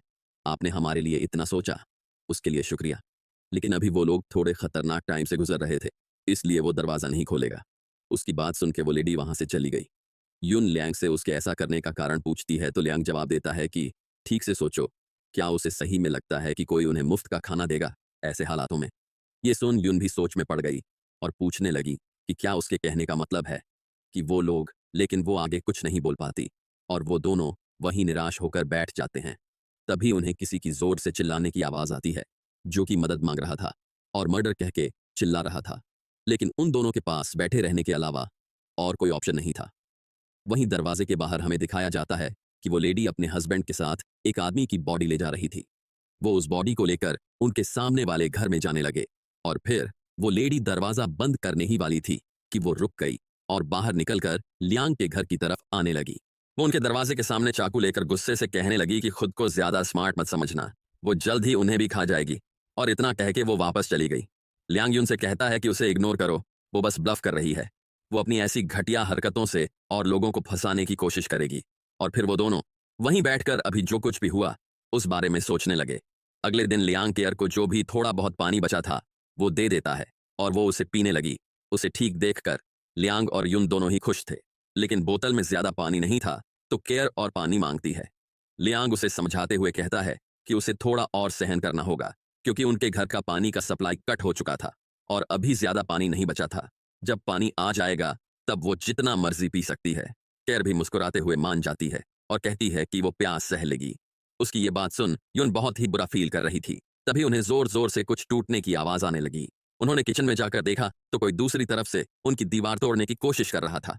ये देखकर लियांग काफी परेशान हो गया। उसे पक्का यकीन था कि ये वही लेडी है। वो अभी भी अपनी घटिया हरकतों से बाज नहीं आई और अब वो दीवार तोड़कर उनके घर में घुसना चाहती थी। लियांग युन से केयर को लेकर बेडरूम में जाने को और दरवाजा अंदर से बंद कर लेने को बोलने लगा। उसने कहा कि चाहे कुछ भी हो जाए लेकिन वो बाहर ना आए। युन उसकी लड़ने में मदद करना चाहती थी, लेकिन लियांग उसे मना कर देता है और बताता है कि उसके वहां होने से वो बस डिस्टर्ब हो जाएगा और वैसे भी वो केयर को कुछ ऐसा नहीं देखने दे सकता जिससे उसे सदमा लगे। यून उसे कहती है कि वो उसकी परमिशन के बिना नहीं मर सकता और फिर वो केयर को लेकर बेडरूम में चली जाती है। वहीं लियांग कुछ सोचता है और फिर वो कुछ सामान इकट्ठा करने लग गया। उसने एक किताब अपनी टी शर्ट के अंदर डाल दी और अपने हाथ पर भी टेप की मदद से किताब बांध ली। इसके साथ ही उसने अपनी पीठ पीछे एक चाकू और अपने पैरों में एक कटर भी छिपा लिया। फिर वो गैस का सिलेंडर भी निकालने लगा, लेकिन तभी किचन की दीवार टूट गई। लियांग वहीं खड़ा था और फिर कुछ सोचने के बाद उसने लाइटर लेकर सिलेंडर से लीक होती हुई गैस को जला दिया और वो सिलेंडर उठाकर उस आग को सीधा दीवार के छेद में डालने लगा। वो चिल्ला के कहता है कि आ जाओ कमीनो। तभी एक लकड़ी से बंधा चाकू सीधा आकर उसकी छाती पर लग गया और वो आदमी दीवार से निकलकर हंसने लगा। लेकिन लियांग उन किताबों की वजह से बच गया था। वो आदमी भी ये देखकर चिढ़ गया और कहने लगा कि अच्छा, तो तुम्हें शो ऑफ करने का शौक है। वहीं लियांग सोचता है कि उससे पहले अटैक करना होगा, लेकिन वो काफी स्लो होता है और वो आदमी उस पर फिर से हमला कर देता है। तभी लियांग ने उस आदमी का चाकू पकड़ लिया और अपनी पीठ से चाकू निकालकर उस आदमी पर हमला कर दिया, लेकिन वो आदमी उसका हाथ पकड़ लेता है। वो आदमी कहता है कि पहले तो वो उसे नहीं मारने वाला था, लेकिन अभी भी उसे एक मौका दे रहा है। लियांग उसे बकवास बंद करने को बोलता है, जिसे सुन वो आदमी गुस्सा हो गया। तभी लियांग ने अपना सर उस आदमी के मुंह पर दे मारा और अपने पैरों से लात मार के उसे नीचे गिरा दिया। लेकिन वो बंदा अभी भी लियांग का हाथ पकड़ के उसे रोके हुए था। ये देखकर वो और जोर से कोशिश करने लगा। तभी पीछे से वो लेडी आ गई और बोलने लगी कि इस ताजा शिकार को तो मैं आज ही खाऊंगी। और इतना कह के वो पागलों की तरह हंसते हुए लियांग के ऊपर पीछे से हमला करने लगी। लेकिन लियांग उसे सेंस कर लेता है और साइड में हट जाता है, जिस वजह से उस लेडी का चाकू उसके ही हस्बैंड को लग गया। लियांग ने भी बिना वक्त गवाए उस लेडी पर हमला कर दिया। उसका हस्बैंड ये देखकर भौचक्का रह गया, लेकिन लियांग ने बिना टाइम वेस्ट किए उसे भी चाकू से मार डाला। ऐसे ही उन दोनों को मारने के बाद उसने चैन की सांस ली और जमीन पर बैठ के अभी जो कुछ भी हुआ उसके बारे में सोचने लगा। थोड़ी देर बाद वो दीवार में बने छेद से पास वाले घर में जाने लगा। वो उस घर में किचन और हॉल हर जगह चेक करने लगा। ऐसे ही जब उसने एक दरवाजा खोला तो वो चौंक गया, क्योंकि उसे वहां लोगों की बॉडी पड़ी हुई दिखती है। ये देखकर उसने अपने मुंह पे हाथ रख लिया। तभी उसकी नजर पास ही में रखे कबर्ड पर पड़ती है। उसने उस कबर्ड को खोला तो उसमें 2 पानी की बोतल रखी हुई थी। वो उस बोतल का ढक्कन खोल के उसे सूंघने लगा और जब उसे सब सही लगा तो उसने उन बोतलों को अपने पास रख लिया। उसके बाद जब वो वापस जा रहा था तो उसे टेबल पर गाड़ी की चाबी दिखाई दी, जिसे उसने ले लिया। फिर वो वापस से अपने घर में जाकर यून को बेडरूम से बाहर आने को बोलता है, क्योंकि अब सब सेफ था। उसकी आवाज सुनकर यून खुशी से केयर को लेकर बाहर आ गई और लियांग से पूछने लगी कि क्या उसे कहीं चोट लगी है। उसने जवाब दिया कि वो बिल्कुल ठीक है।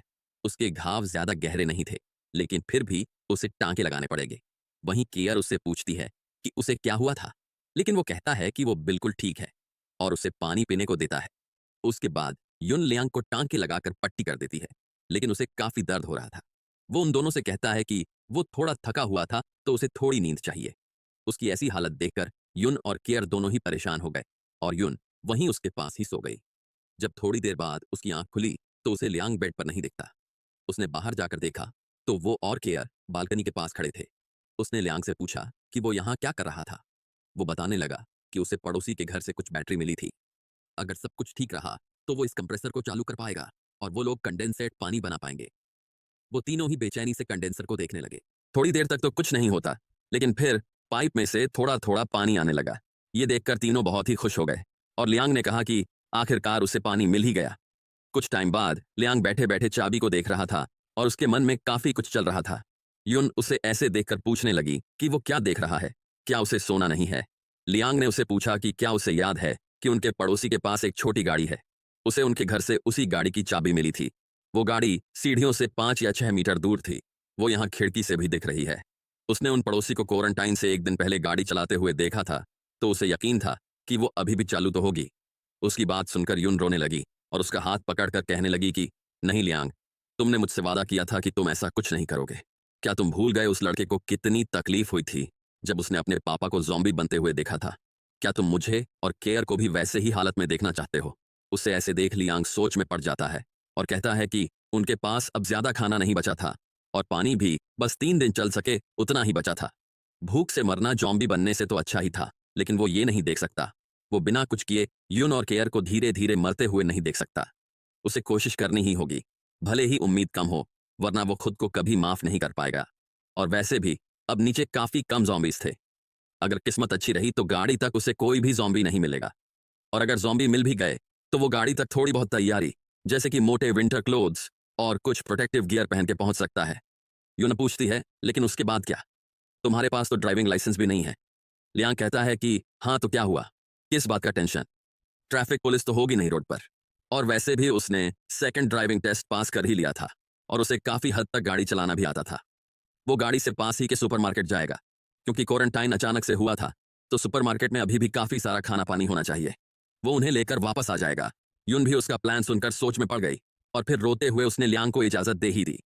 ऐसे ही रात बीत गई और दूसरा दिन निकल आया। लियांग स्वेटर, मफलर, ग्लव्स और हेलमेट पहन के रेडी हो रहा था। उसने अपने हाथ पर किताबें भी बांधी हुई थीं। तीनों ने ही रोते हुए एक दूसरे को गले लगाया और फिर लियांग निकल पड़ा। कैर पीछे से उससे जल्दी वापस आने को कहती है। लियांग चाकू लेकर तेजी से सीढ़ियां उतरने लगा। उसके बाद सीन शिफ्ट होता है और हमें वही सीन दिखाया जाता है जहां से इस कहानी की शुरुआत हुई थी।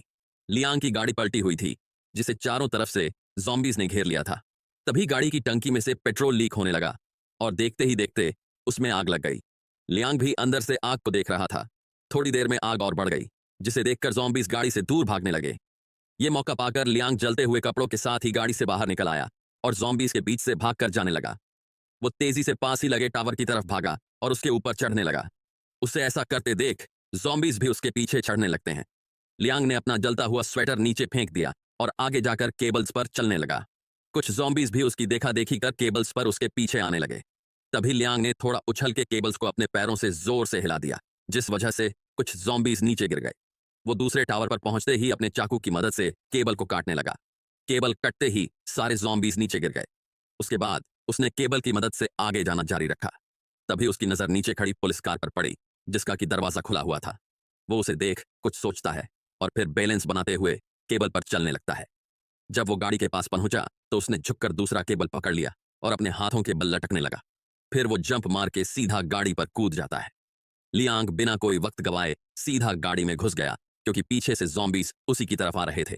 उसने फटाफट से गाड़ी स्टार्ट की और गियर लगा के गाड़ी दौड़ा दी।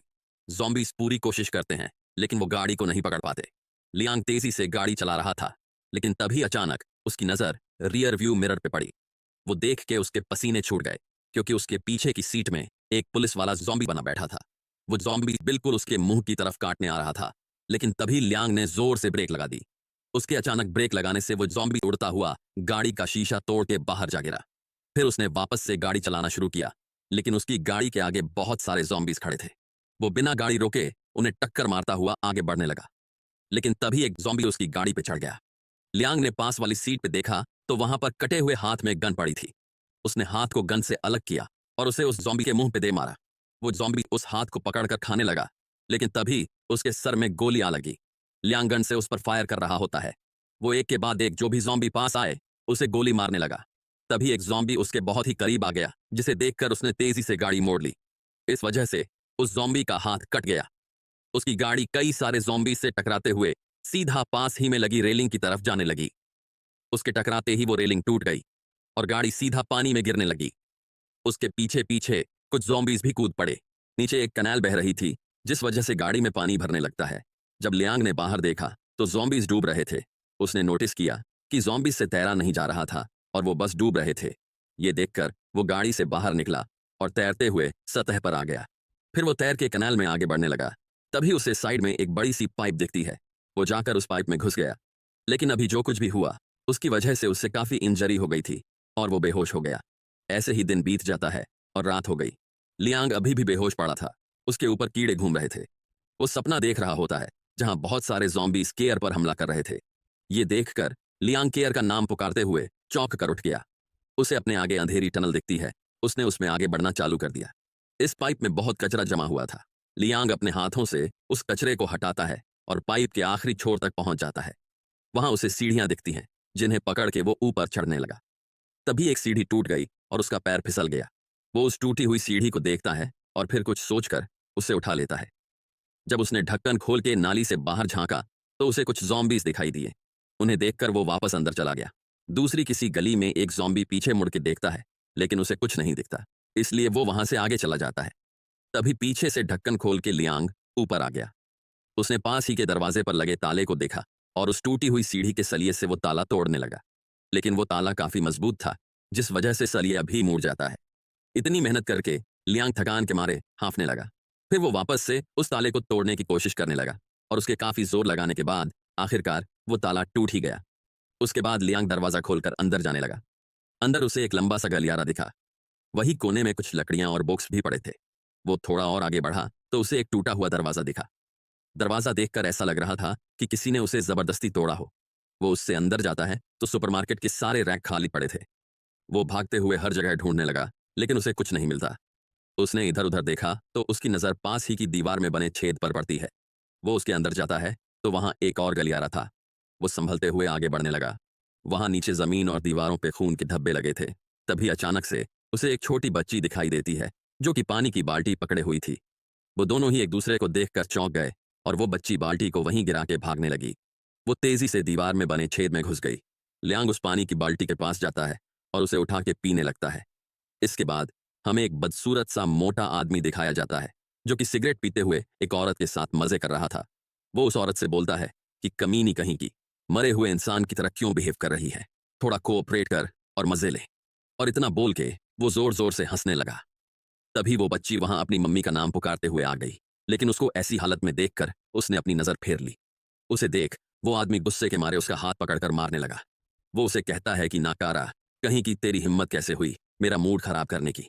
अगर तेरी मां मुझसे भीख नहीं मांगती तो मैं कब का तुझे ज़ॉम्बीज़ को खिला देता।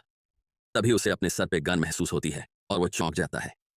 लियांग उस आदमी के सर पे गन ताने खड़ा था जिसे देखकर वो आदमी कांप रहा था। वो आदमी कहता है कि अरे भाई, इतना गुस्सा क्यों हो रहे हो। वो कहता है कि वो एक अच्छा आदमी है और इस बच्ची को बस सबक सिखा रहा था, क्योंकि हीरा जब घिसेगा तभी तो चमकेगा। लेकिन वो बच्ची जाकर लियांग के पीछे छिप गई। वो आदमी बोलता है कि अगर लियांग इतने सारे ज़ॉम्बीज़ के बीच यहां तक पहुंच पाया तो इसका मतलब है कि वो एक ग्रेट हीरो है। वो उसके जैसे हीरोज की बहुत रिस्पेक्ट करता है। फिर वो पास ही के सामान की तरफ इशारा करके कहता है कि वो जितना चाहे उतना सामान यहां से ले जा सकता है, जितना चाहे खाना खा सकता है। तभी वो औरत चिल्ला के बोलती है कि उस आदमी पर भरोसा मत करना, क्योंकि वो बहुत ही नीच किस्म का इंसान था और उसने बहुत सारे क्राइम किए थे। उसने अपनी मीठी बातों में फंसाकर बहुत सारे लोगों को मारा था, उसके हस्बैंड को भी। और इतना कहकर वो रोने लगी। वो आदमी ने उस औरत के बाल पकड़ लिए और उसे कमीनी कहते हुए बकवास बंद करने को बोला। वो कहता है कि क्या वो उसे मरवाना चाहती है बस इसीलिए कि उसने उसे पीटा था। तभी लियांग ने उसके मुंह पे गन तान दी, लेकिन अचानक ही उस आदमी ने घूम कर गन को दूर कर दिया और लियांग के मुंह पे पंच मारकर गन छीन ली। अब वो लियांग के मुंह पे गन रख के हंसने लगा, लेकिन तभी लियांग ने उस आदमी के सर पे सलिया मार के उसे बेहोश कर दिया। उसके बाद वो औरत लियांग के सामने अपने घुटनों पर बैठ के अपनी बेटी को चोट ना पहुंचाने के लिए भीख मांगने लगी। इसके बदले वो लियांग जो भी चाहे वो करेगी। लियांग उसे बताता है कि उसकी भी एक बेटी है जो कि इस बच्ची से भी छोटी है, इसलिए वो लोग चिंता न करे क्योंकि वो उन्हें हर्ट नहीं करेगा। वो अपनी गन रखते हुए पूछता है कि इस बिल्डिंग में कितने लोग हैं। वो लेडी बताती है कि पहले यहां पर 57 लोग थे, लेकिन अब बस वही बचे थे। लियांग उसकी हालत देखकर सोच में पड़ गया। उसने उस औरत से पूछा कि आखिर यहां हुआ क्या था। वो लेडी रोने लगी और उसने बताना शुरू किया कि ज़ॉम्बी अपोकलिप्स के शुरू होते ही सबसे पहली चीज जो लोगों को कम पड़ने लगी वो था पानी। उसके हस्बैंड एक इंजीनियर थे, तो उनके पास कुछ सामान था जो वो अपने काम के लिए यूज करते थे। उन्होंने जमीन के अंदर से पानी निकालने का प्लान बनाया और सारे लोगों के साथ उस पानी को बांटा। तभी हमें पास्ट का सीन दिखाया जाता है जहां उस लेडी का हस्बैंड जांग लोगों को पानी बांट रहा था। तभी एक दादी माँ वहां आती है और जांग से कहती है कि वो स्मार्ट और काइंड है, इसलिए उसे उनका लीडर बन जाना चाहिए। वो सब उसके ऑर्डर्स मानेंगे। उनकी बात सुनकर आसपास खड़े और लोग भी बोलने लगते हैं कि वो जांग की हर बात मानेंगे और उसका हर ऑर्डर पूरा करेंगे। जांग कहता है कि जब वो सब लोग उस पर इतना भरोसा दिखा ही रहे हैं तो वो भी ट्राई करने के लिए रेडी है, क्योंकि जब तक सब साथ में हैं तब तक वो कोई भी मुश्किली का सामना कर सकते हैं। अब पानी की प्रॉब्लम तो सोल्व हो गई थी, लेकिन खाने की प्रॉब्लम अभी भी थी। अब उन्हें इस कन्वीनियंस स्टोर की दीवार तोड़नी होगी, लेकिन ये दीवार काफी मजबूत है, तो इसे तोड़ने में उसकी हेल्प कौन करना चाहेगा। उसकी बात सुन के सारे लोग एक के बाद एक हाथ उठा के हेल्प करने के लिए तैयार हो गए। उनमें वो बदसूरत झिंगुर भी शामिल था। इसके बाद उन लोगों ने दीवार तोड़ने का काम शुरू कर दिया। जांग दीवार तोड़ते हुए काफी थक गया था, जिसे देखकर वो झिंगुर उसके पास आया और उसे आराम करने को बोला, और फिर वो खुद भी इस काम में लग गया। बाकी सारे लोग भी हथौड़े से दीवार तोड़ने का काम चालू रखते हैं और आखिरकार थोड़े टाइम बाद वो दीवार टूट ही गई। उसे देखकर सब लोग काफी ज्यादा खुश थे और जांग सबको खाने का सामान बांटने लगा। उसके बाद जांग ने सारे लोगों को इकट्ठा किया और कहने लगा कि ये जो अभी उन्हें खाना मिला था वो बस एक टेम्परेरी सॉल्यूशन था। अगर उन्होंने ठीक से इस खाने को मैनेज नहीं किया तो ये एक हफ्ते में ही खत्म हो जाएगा। लेकिन उन लोगों को चिंता करने की कोई जरूरत नहीं थी, क्योंकि वो लोग हर रोज कितना फूड सबको मिलेगा ये अनाउंस कर देंगे। और जहां तक रही बात खाने की, तो इसे संभालने की, मैनेज करने की और बांटने की जिम्मेदारी वो लोग इन बुजुर्ग दादा जाओ और दादी ली को देंगे। लेकिन वो लोग चाहे कितना भी खाना बचा ले, वो एक ना एक दिन तो खत्म हो ही जाएगा। इसलिए खेती ही इस प्रॉब्लम का एकमात्र सॉल्यूशन है। उसकी बात सुन के सब लोग सरप्राइज हो गए।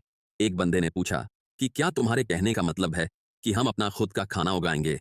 जांग उसे हाँ में जवाब देता है और कहता है कि उनके पास पानी तो पहले से है ही, और वो लोग खेती के लिए मिट्टी ग्राउंड फ्लोर से छत और दूसरी जगहों पे ले जाएंगे। वो लोग आलू, सोयाबीन, मक्का और भी बहुत कुछ उगा सकते थे। अगर सब कुछ सही रहा तो बस 3 महीने के अंदर ही वो लोग खुद के उगाए हुए आलू खा रहे होंगे और उनकी खाने की प्रॉब्लम भी हमेशा के लिए सोल्व हो जाएगी। उसका ये आइडिया सब लोगों को काफी पसंद आया और वो उसकी तारीफ करने लगे। इसके बाद हमें एक आलू दिखाया जाता है जिसे कि चाकू से काट के मिट्टी में बोया जा रहा था। ये काम जांग की बेटी शाओली कर रही थी। वहां पर और लोग भी नीचे से मिट्टी ला ला के डाल रहे थे। शाओली अपनी माँ से पूछती है कि क्या आलू ऐसे ही उगेंगे। उसकी माँ हाँ में जवाब देते हुए कहती है कि अगर सही मात्रा में पानी दिया गया तो बस 3 महीने के अंदर ही काफी सारे आलू उग जाएंगे। तभी वहां जांग आ जाता है और वो श्याओ को उठाकर कहने लगा कि थोड़े ही दिनों बाद उसे एकदम टेस्टी आलू खाने को मिलेंगे, और इस उम्मीद से वे तीनों ही बहुत खुश थे। थोड़े दिनों बाद जमीन से आलू के स्प्राउट निकलने लगे और देखते ही देखते वो काफी बड़े हो गए। लेकिन हमें दिखता है कि कोई आदमी उन आलू के स्प्राउट को तोड़ रहा था। वो उन्हें कच्चा ही खाने लगा। उसने सारे आलू अपने मुंह में डाल लिए। तभी वहां जांग आ गया और उसे धक्का मारकर नीचे गिरा दिया। जांग ने उसे गुस्से के मारे पूछा कि साले ये क्या कर रहा है तू? ये तो बस अभी स्प्राउट ही हैं, ये 2 ही महीनों में पूरी तरह से आलू बन जाएंगे। उस आदमी ने कहा कि उसे बहुत भूख लगी थी, अगर जांग उसे पीटना चाहता है तो पीट दे। लेकिन जांग अपने हाथ बीच में ही रोक लेता है और उस आदमी को वहीं छोड़कर चला जाता है। उसे सीढ़ियों में बूढ़े दादा जाओ और दादी ली मिलते हैं। वो उसे बताते हैं कि उन्हें उससे कुछ जरूरी बात करनी थी। फिर वो जांग को ले जाकर चुपचाप दरवाजा बंद कर लेते हैं। लेकिन वो झिंगुर वहीं कोने में खड़ा था। वो सोचने लगा कि यहाँ चल क्या रहा है। वहीं कमरे के अंदर दादा जाओ जांग को बता रहे थे कि वो पिछले कुछ दिनों से लोगों में बहुत ही कम खाना बांट रहे थे और इस वजह से लोग काफी नाराज थे। दादी ली और उन्हें चिंता थी कि अगर चीजें ऐसे ही चलती रहीं तो कुछ खतरनाक हो सकता था। इसीलिए वो इस बारे में बात करना चाहते थे कि क्या करना चाहिए। जांग उन्हें पूछता है कि अगर वो लोग अभी जैसे बांट रहे हैं वैसे ही बांटते रहें तो खाना और कितने दिनों तक चलेगा। दादा जाओ बताते हैं कि पिछली बार तय किए अनुसार उन्होंने सबको शांत रखने के लिए ये बोल रखा था कि उनके पास 2 महीने चले उतना खाना है। लेकिन सच्चाई तो यह थी कि उनका खाना ज्यादा से ज्यादा 1 महीना ही चलेगा। इसका मतलब कि आलू उगने से पहले 1 महीने तक कुछ भी खाना नहीं होगा, और जब उनके पास खाना नहीं होगा तो सब लोग आलू के स्प्राउट खाना चालू कर देंगे, और फिर उसके बाद तो सबका मरना तय था। उनको और दादी ली को चिंता थी कि खाना खत्म होने से पहले लड़ाई शुरू हो जाएगी। वैसे हालातों से निपटने के लिए उन्हें उम्मीद है कि जांग कुछ जवान और ताकतवर लोगों को अपनी तरफ कर ले। जांग उन्हें आश्वस्त कराते हुए कहता है कि ऐसा कभी नहीं हो सकता, क्योंकि वो सब लोग सालों से एक दूसरे के पड़ोसी थे। वो कोई बुरे लोग नहीं थे।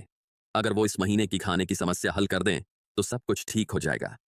दादा जाओ उसे कहते हैं कि वो बहुत ही आदर्शवादी इंसान है, लेकिन उन्होंने काफी जिंदगी जी रखी है और उनको इस दुनिया का काफी अनुभव है। वहीं वो झींगुर बाहर खड़े खड़े सब कुछ सुन रहा था और वो कुछ सोचने लगा। थोड़ी देर बाद रात हो गई। कुछ आदमी वहां छत पर सोए हुए थे। तभी वो झींगुर आके एक बंदे को लात मारकर उठाने लगा और कहने लगा कि उन आलसी लोगों को उठ के काम शुरू करना चाहिए। उस आदमी ने लेटे हुए ही उठने से मना कर दिया और कहने लगा कि अगर वो खड़ा हुआ तो उसे चक्कर आ जाएंगे, क्योंकि सबके पास उस झींगुर की तरह चर्बी जमा नहीं होती जो भूख सह सके। ऐसे लेटे रहना ही उसके लिए ज्यादा कंफर्टेबल था। तभी दूसरा आदमी उठ बैठा और झिंगुर से कहने लगा कि तूने तो सही में फ्यूचर की प्लानिंग कर रखी थी। अगर उसे पता होता कि ऐसा कुछ होने वाला है तो वो भी क्वारंटाइन से पहले खा खा कर गुब्बारे की तरह मोटा हो जाता। झिंगुर उनसे कहने लगा कि लगता है तुम लोगों को मेरे पास जो बिस्किट का पैकेट है वो नहीं चाहिए, इसीलिए मेरा मजाक उड़ा रहे हो। उसकी बात सुन तीनों आदमी उसके पास आकर उसे मस्का लगाने लगे। झिंगुर उनसे पूछता है कि क्या वो लोग भूखे हैं, तो वो तीनों ही कहते हैं कि वो बहुत ही ज्यादा भूखे थे। झिंगुर उन्हें कहता है कि वो लोग इसी लायक थे और उन पागलों को भूख से मर जाना चाहिए। उन लोगों ने इनको बेच खाया और ये लोग अभी भी उनके लिए काम कर रहे थे। उसकी बातें उन तीनों को समझ नहीं आती और वो पूछने लगे कि अरे कहना क्या चाहते हो, हमें समझ नहीं आ रहा। झिंगुर बोलता है कि दादी ली, दादा जाओ और झांग वो तीनों ही उनके हिस्से का खाना खा गए और अब बस 1 महीने का ही खाना बचा था। ये सुन के उनमें से एक आदमी पूछता है क्या मतलब? वो यहाँ रोज गधों की तरह मजदूरी कर रहा था और नीचे वो लोग जितना चाहे उतना खाना पीना कर रहे थे। दूसरा आदमी खड़े होते हुए कहता है चलो उन कमीनों को सबक सिखाते हैं। तभी वो झिंगुर उन्हें रोकते हुए कहता है कि तुम्हारे जैसे कुछ कमजोर लोगों उनका मुकाबला नहीं कर पाएंगे। उन्हें थोड़े और लोगों को इकट्ठा करने होंगे और फिर जाकर खाने का रिजर्व चेक करना होगा। उसके बाद वो लोग एक बड़ी भीड़ लेकर उन दादा जाओ और दादी ली के पास पहुंच गए। वो दोनों उन लोगों को शांत करने की कोशिश कर रहे थे, लेकिन सब लोग कह रहे थे कि उन्हें खाने का स्टोरेज चेक करना था। क्या उन लोगों ने उनके हिस्से का खाना चुराया था? उन दोनों के पास लोगों को शांत कराने का कोई तरीका नहीं था। तभी वहां जांग आ जाता है। भीड़ में से एक आदमी ने पूछा कि सब लोग कह रहे हैं कि तुम लोगों ने हमारे हिस्से का खाना खा लिया है, इसलिए हम सच्चाई जानने के लिए खाने का स्टोरेज चेक करना चाहते हैं। जांग कहता है कि वो समझ सकता है कि वो लोग ऐसा क्यों कर रहे थे, लेकिन सबसे पहली बात ये कि उसने या तो दादा जाओ या दादी ली किसी ने भी एक्स्ट्रा खाना नहीं लिया था। वो सब बस झूठ है। बिना रिश्तेदारों के दो बूढ़े लोग कितना ही खाना खा लेंगे। और जहां तक रही बात उसकी, तो जो लोग उसे जानते हैं वो उसके बिना समझाए ही समझ जाएंगे।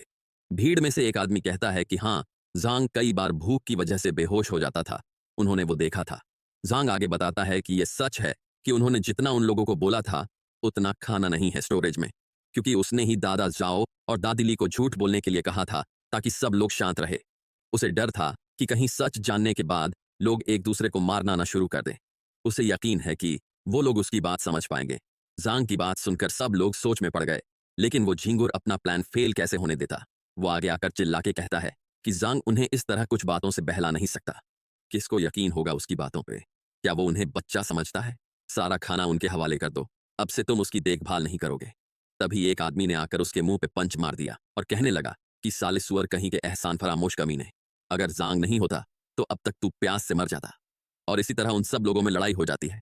कोई किसी के बाल खींच रहा था तो कोई किसी का मुंह नोच रहा था। वो झिंगुर ने उस आदमी को जमीन पे पटक दिया। तभी जांग ने चिल्ला के उन्हें लड़ाई बंद करने को कहा। उसकी आवाज सुनकर सब लोग उसकी तरफ देखने लगे। जांग ने कहना जारी रखा कि वो लोग कई सालों से पड़ोसी रह चुके थे, तो इस तरह लड़ने की कोई जरूरत नहीं थी। उन्हें एक दूसरे को समझने की कोशिश करनी चाहिए। लेकिन अब जब कुछ लोगों को अपने हिस्से का खाना वापस ही चाहिए तो ठीक है, वो लोग अपने हिस्से का खाना ले जा सकते थे। लेकिन इससे पहले वो उन्हें वार्न करना चाहता था कि अगर उनका खाना खत्म हो गया और उन्होंने छत पे लगे आलू के स्प्राउट खाना शुरू किया तो उन्हें उसके मुक्कों का सामना करना होगा। उसकी बात सुन के वो मोटा और कुछ आदमी वहां से चले गए। ऐसे ही रात हो गई। वो सारे लोग एक जगह पर इकट्ठा हो गए। उनमें से एक आदमी झिंगुर से पूछता है कि उसने उन सबको यहाँ इकट्ठा क्यों किया था। उस मोटे ने बोलना शुरू किया कि वहां जमा सब लोग स्मार्ट थे, क्योंकि उन्होंने अपने हिस्से का खाना ले लिया था। सबको पता था कि आज दिन में नीचे क्या हुआ। जांग ने सबके हिस्से का खाना ले लिया और ऐसे नाटक किया कि वो निर्दोष है। वो उनकी बेइज्जती कर रहा था। ये थोड़ा सा खाना उन्हें कितने ही दिनों तक चलेगा। जांग ने ये बात पक्की कर दी थी कि वो उन्हें भूख से मारना चाहता था, तो ऐसे धीरे धीरे मरने से अच्छा है कि वो उन पे हमला कर दे, जबकि वो सतर्क नहीं थे। वो आदमी ने पूछा कि तुम्हारे कहने का मतलब क्या है? मोटा बताता है कि बात साफ थी, उन्हें वो खाना चाहिए, या तो वो लोग रहेंगे या हम। हमें उनको मारने का ये मौका खोना नहीं चाहिए। उसकी बातें सुन के सब लोग सोच में पड़ गए। उन्हें ऐसे देखकर झिंगुर उन्हें कायर कहता है और पूछता है कि क्या कोई तुम्हें मरने को कहेगा तो तुम मर जाओगे? वो आदमी बताता है कि बात ऐसी नहीं थी। वो इसलिए हिचकिचा रहे थे क्योंकि उनके पास मुश्किल से 10 या 12 लोग थे। वहीं नीचे उनसे कहीं ज्यादा लोग थे। उसके जवाब में मोटा कहता है कि भले ही उनके पास ज्यादा लोग हों, लेकिन उनमें से ज्यादातर लोग या तो बहुत छोटे थे या तो बहुत बूढ़े, और ऊपर से वो लोग भूख की वजह से ठीक से चल भी नहीं पा रहे। हम लोग जब अपने हिस्सा का खाना खा लेंगे तो हमारी ताकत बढ़ जाएगी, और उसके बाद हम उन पे सरप्राइज अटैक करके सब कुछ हथिया लेंगे। ये तो जाहिर था कि इस हमले में कौन जीतेगा। उसकी बात सुन के वो आदमी तैयार हो गया और कहने लगा कि उसने बिल्कुल सही बात कही, बिना लड़े मरने वाला मर्द मर्द नहीं हो सकता। दूसरे आदमी ने कहा कि जांग उन लोगों पे बेरहम था, इसलिए अब अगर हम उन पे बेरहमी करें तो उन्हें शिकायत नहीं होनी चाहिए, इसलिए मैं भी तैयार हूं। इस तरह एक के बाद एक सब लोग तैयार हो गए। उनमें से एक आदमी खड़ा होकर कहता है कि उसका पेट दर्द कर रहा था, इसलिए वो बाथरूम जा रहा था। लेकिन तभी अचानक झींगुर ने उसकी पीठ में चाकू गोप दिया और कहने लगा कि तुझे इस समय बाथरूम जाना है, तू पक्का हमारे प्लान की खबर जांग तक पहुंचाना चाहता है। सब लोग ये देखते ही रह गए और वो आदमी वहीं ढेर हो गया।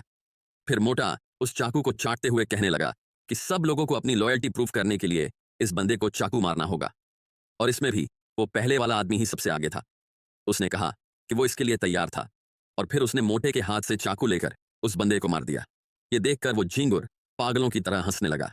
इसके बाद वो सब लोग अपना प्लान एग्जीक्यूट करने के लिए नीचे चले आए, और जाते ही उन्हें एक बच्ची मिल गई। वो झींगुर से कहती है कि देखो अंकल, मेरे पास फूल है। मोटा बोलता है कि तुम एक अच्छी बच्ची हो, लेकिन तुम गलत समय पे इस दुनिया में आ गई। और ऐसे ही उन्होंने एक के बाद एक सारे लोगों को मारना शुरू कर दिया। तभी जांग वहां आ गया। वो बहुत गुस्से में था और उसने हाथ में कुल्हाड़ी पकड़ी हुई थी। वो मोटे को कमीना कहते हुए भाग के उसकी तरफ जाने लगा। मोटा उसे मारने की कोशिश करता है, लेकिन जांग ने उसे डॉज कर लिया और उसके पेट में जोरदार लात दे मारी।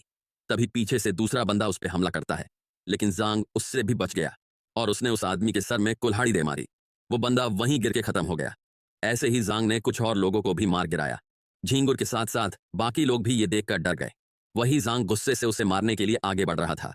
तभी मोटे ने अपने पास वाले आदमी को देखा और उसे पकड़ के अपने आगे कर दिया। इससे जांग की कुल्हाड़ी उस बंदे को जा लगी और मोटे ने उसकी आड़ में जांग पर हमला कर दिया। ऐसे ही काफी सारी चोटों के बाद जांग घायल होकर गिर पड़ा। वो उनसे पूछने लगा कि वो लोग इतने पत्थर दिल कैसे हो सकते थे। उन लोगों के भी पेरेंट्स होंगे और ऐसे लोग होंगे जिनकी वो परवाह करते हो। अभी कोई उन्हें भी मार रहा होगा। कुछ लोग उसकी बात सुनकर सोच में पड़ गए, लेकिन मोटे को इस बात से कोई फर्क नहीं पड़ता। वो उन लोगों से कहता है कि इसकी बकवास मत सुनो, क्योंकि इस दुनिया में सिर्फ ताकतवर लोग ही जिंदा रह सकते हैं। और फिर वो सबको एक साथ जेंग पर हमला करने के लिए बोलता है, और ऐसे ही उन लोगों ने जेंग को खत्म कर दिया।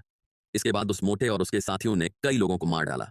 उन्होंने सारे छिपे हुए लोगों को भी पकड़ लिया, जिनमें मर्द, औरत, बूढ़े, बच्चे सब थे, और उन्होंने उन लोगों को बिल्डिंग से नीचे फेंक दिया ज़ॉम्बीज़ का खाना बनने के लिए। लेकिन मोटे के साथियों का भी अंत कुछ अच्छा नहीं था। उसने उन सब लोगों को भी एक दूसरे के खिलाफ भड़का के मरवा दिया, और इन सब के अंत में बस ये मक्कार फेई ही बिना सजा भुगते जिंदा था। इसी तरह उस औरत ने अपनी बात खत्म की। उसके बाद लियांग को एक टॉर्च मिली। वो उस टॉर्च को उठाकर कमरे को देखने लगा। वो इतना सारा सामान देखकर सरप्राइज था। वो औरत उसे बताती है कि उसके हस्बैंड ने जो भी चीज उन्हें काम की लगे वो सारी यहाँ इकट्ठी कर रखी थी, ताकि जरूरत पड़ने पर वो काम आ सके। लियांग वहां से एक दूरबीन उठाता है और उसे अपने गले में टांग लेता है। फिर वो एक रस्सी लेकर फेई को बांधने लगा, और उसे बांधने के बाद लात मार के उठाने लगा। इससे फेई होश में आने लगा। वो उठते ही लियांग के आगे गिड़गिड़ाने लगा और कहने लगा कि ये बस एक मिसअंडरस्टैंडिंग है। लियांग ने उसके बाल पकड़ के चाकू दिखाते हुए कहा कि अगर उसने अपनी जुबान बंद नहीं की तो वो उसे वहीं मार डालेगा। झींगुर ये सुनकर तुरंत ही चुप हो गया।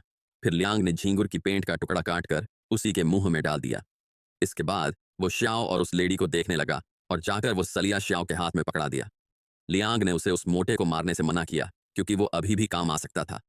श्याओ उसकी बात मान जाती है और फिर जाकर उस झींगुर को पीटने लगती है। वो लेडी भी उसके साथ ही झींगुर को पीटने लगी। वही लियांग बैग को देखकर खुश हो रहा था। वो उस बैग में खाने पीने का सामान भरने लगा और साथ ही खुद भी उसे खाने लगा। इसके बाद वो दूरबीन लेकर खिड़की के पास चला आया। उसने पर्दा हटाया और दूरबीन की मदद से सामने की ओर देखने लगा। वो वहां किसी बिल्डिंग को देख रहा था, खासकर उसमें से एक घर को। वो घर देखकर उसकी आंखों में आंसू आ गए। तभी पीछे से श्याओ आकर उसे पानी देती है। लियांग उससे ग्लास लेकर पानी पीने लगा। श्याओ उससे पूछती है कि मिस्टर, क्या आप अपने घर को देख रहे थे? लियांग कहता है कि वो अपने नहीं बल्कि अपने पेरेंट्स के घर को देख रहा था। उसका उनसे क्वारंटाइन के बाद कोई संपर्क नहीं हुआ, इसलिए उसे नहीं पता कि वो अभी कैसे हालात में है। फिर श्याओ पूछती है कि क्या आप अपने पेरेंट्स के पास जाने का प्लान बना रहे हो? उसकी बात सुनकर लियांग ने दुखी होकर अपना मुंह नीचे कर लिया और कहने लगा कि नहीं, वो अपने पेरेंट्स के घर नहीं जा रहा, क्योंकि उसकी बेटी अभी घर पर थी और उसे खाना और पानी की जरूरत थी, तो अभी वो वापस अपने घर जाएगा। तभी अचानक शाओ लियांग के पीछे देखकर अपनी मां को ऐसा करने से मना करने लगी। यह सुनकर लियांग भी साइड हट गया, जिस वजह से उस औरत का निशाना चूक जाता है। लियांग उसकी गर्दन पकड़ लेता है और अपना चाकू उसे मारने के लिए उठाता है। यह देखकर उस औरत ने डर से अपनी आंखें बंद कर लीं। शाओ भी रोते हुए लियांग से ऐसा ना करने को कहती है। उसकी बात सुनकर पहले तो लियांग थोड़ा हिचकिचाता है, पर फिर उसने उस औरत को छोड़ ही दिया। वो कहने लगा कि अब जबकि कोई कानून नहीं रहा, तो उसे समझ नहीं आ रहा था कि ज़ॉम्बीज़ ज्यादा खतरनाक हैं या इंसान। यह सुनकर उस औरत ने सलिया छोड़ दिया और रोने लगी। वो अपने मुंह पर हाथ रखकर रोए ही जा रही थी। वो बोलती है कि उसे यकीन नहीं करना था कि इस दुनिया में अभी भी अच्छे लोग बचे थे और वो उन्हें कुछ नुकसान नहीं पहुंचाएगा। उसके हस्बैंड ने लोगों पर बहुत यकीन किया, जिसकी कीमत उन्हें अपनी जान से चुकानी पड़ी और उसे भी काफी कुछ झेलना पड़ा। जांग ने उससे उनकी बेटी का ख्याल रखने को बोला था, लेकिन उसके जैसी कमजोर औरत ऐसे हालातों का सामना कैसे कर सकती है। उसकी बात सुनकर लियांग सोच में पड़ गया और फिर कहने लगा कि जितने भी लोग अब तक जिंदा थे, उन सब ने काफी ज्यादा तकलीफें सही थीं। भूख और जीने की चाह के आगे इंसानियत कमजोर पड़ जाती है, लेकिन उनके पास फिर भी चुनने का हक था। उसने भी पहले उन दोनों को मारने का सोचा था, लेकिन उसने उन पर यकीन किया, जिसकी उसे अभी लगभग बड़ी कीमत चुकानी पड़ी। लेकिन फिर भी उसे इस बात का कोई अफसोस नहीं। अगर ऐसी मौत से भरी दुनिया में वो अपने दिल को सूरज की रोशनी से नहीं नहलाएंगे, तो जिंदा होने के बावजूद भी उन बाहर घूम रहे ज़ॉम्बीज़ और उनमें क्या ही अंतर रह जाएगा। उसके हस्बैंड ने भी कुछ ऐसा ही सोचा होगा, इसीलिए उन्होंने यकीन किया। लियांग की बात सुन के वो औरत और भी ज्यादा रोने लगी और श्याओ को गले लगा के पुराने पल याद करने लगी। तभी अचानक कहीं से गोली चलने की आवाज आई। उसे सुन लियांग भाग के खिड़की के पास आ गया। वो दूरबीन की मदद से आवाज की डायरेक्शन में देखने लगा। वही सामने वाली बिल्डिंग पे लोग भाले और गोलियां चलाते हुए एक दूसरे को मरने को बोल रहे थे। तभी कोई आदमी खड़ा होके अजीब सी गन से गोली चलाने लगा। उसके पीछे और भी बंदे हथियार लिए सीढ़ी पे चढ़ रहे थे। उन सबकी आंखें लाल थीं। वो सीढ़ी लेकर दूसरी बिल्डिंग पे जाने लगे, जहां आम से दिखने वाले लोग बांस से बनाए भाले और शील्ड लेकर लड़ रहे थे। लेकिन उस बंदे ने कुल्हाड़ी के एक ही वार से उस शील्ड को चीर दिया और उसके पीछे खड़ा बंदा वहीं ढेर हो गया। उसके पीछे और भी बंदे सीढ़ियां लगाकर दूसरी बिल्डिंग पे आने लगे। उन आम से दिखने वाले लोगों में से कुछ नीचे ज़ॉम्बीज़ के झुंड में जा गिरे, जिन्हें ज़ॉम्बीज़ ने तुरंत नोच खाया। वो पहले वाला आदमी फिर से गन में गोली लोड करने लगा और फिर उसने सामने वाली बिल्डिंग पे एक और बंदे को शूट कर दिया। वही कोई दूसरा बंदा लाइटर की मदद से मोलोटोव जला रहा था। उसने पूरा जोर लगा के वो मोलोटोव सामने वाली बिल्डिंग पे फेंक दिया, जो कि जाकर सीधा उन आदमियों के पास ही फटा, पर वो शील्ड की वजह से बच गया। लेकिन उसकी शील्ड और कपड़े जलने लगे थे। तभी पीछे से एक औरत कपड़ा लेकर आई और उसकी मदद से उसने आग बुझा दी। उन्हें देखकर लियांग चौंक गया, क्योंकि वो और कोई नहीं बल्कि उसके पेरेंट्स थे। उसकी आंखों में आंसू आ गए और उसे उन हमलावरों पर बहुत गुस्सा आ रहा था।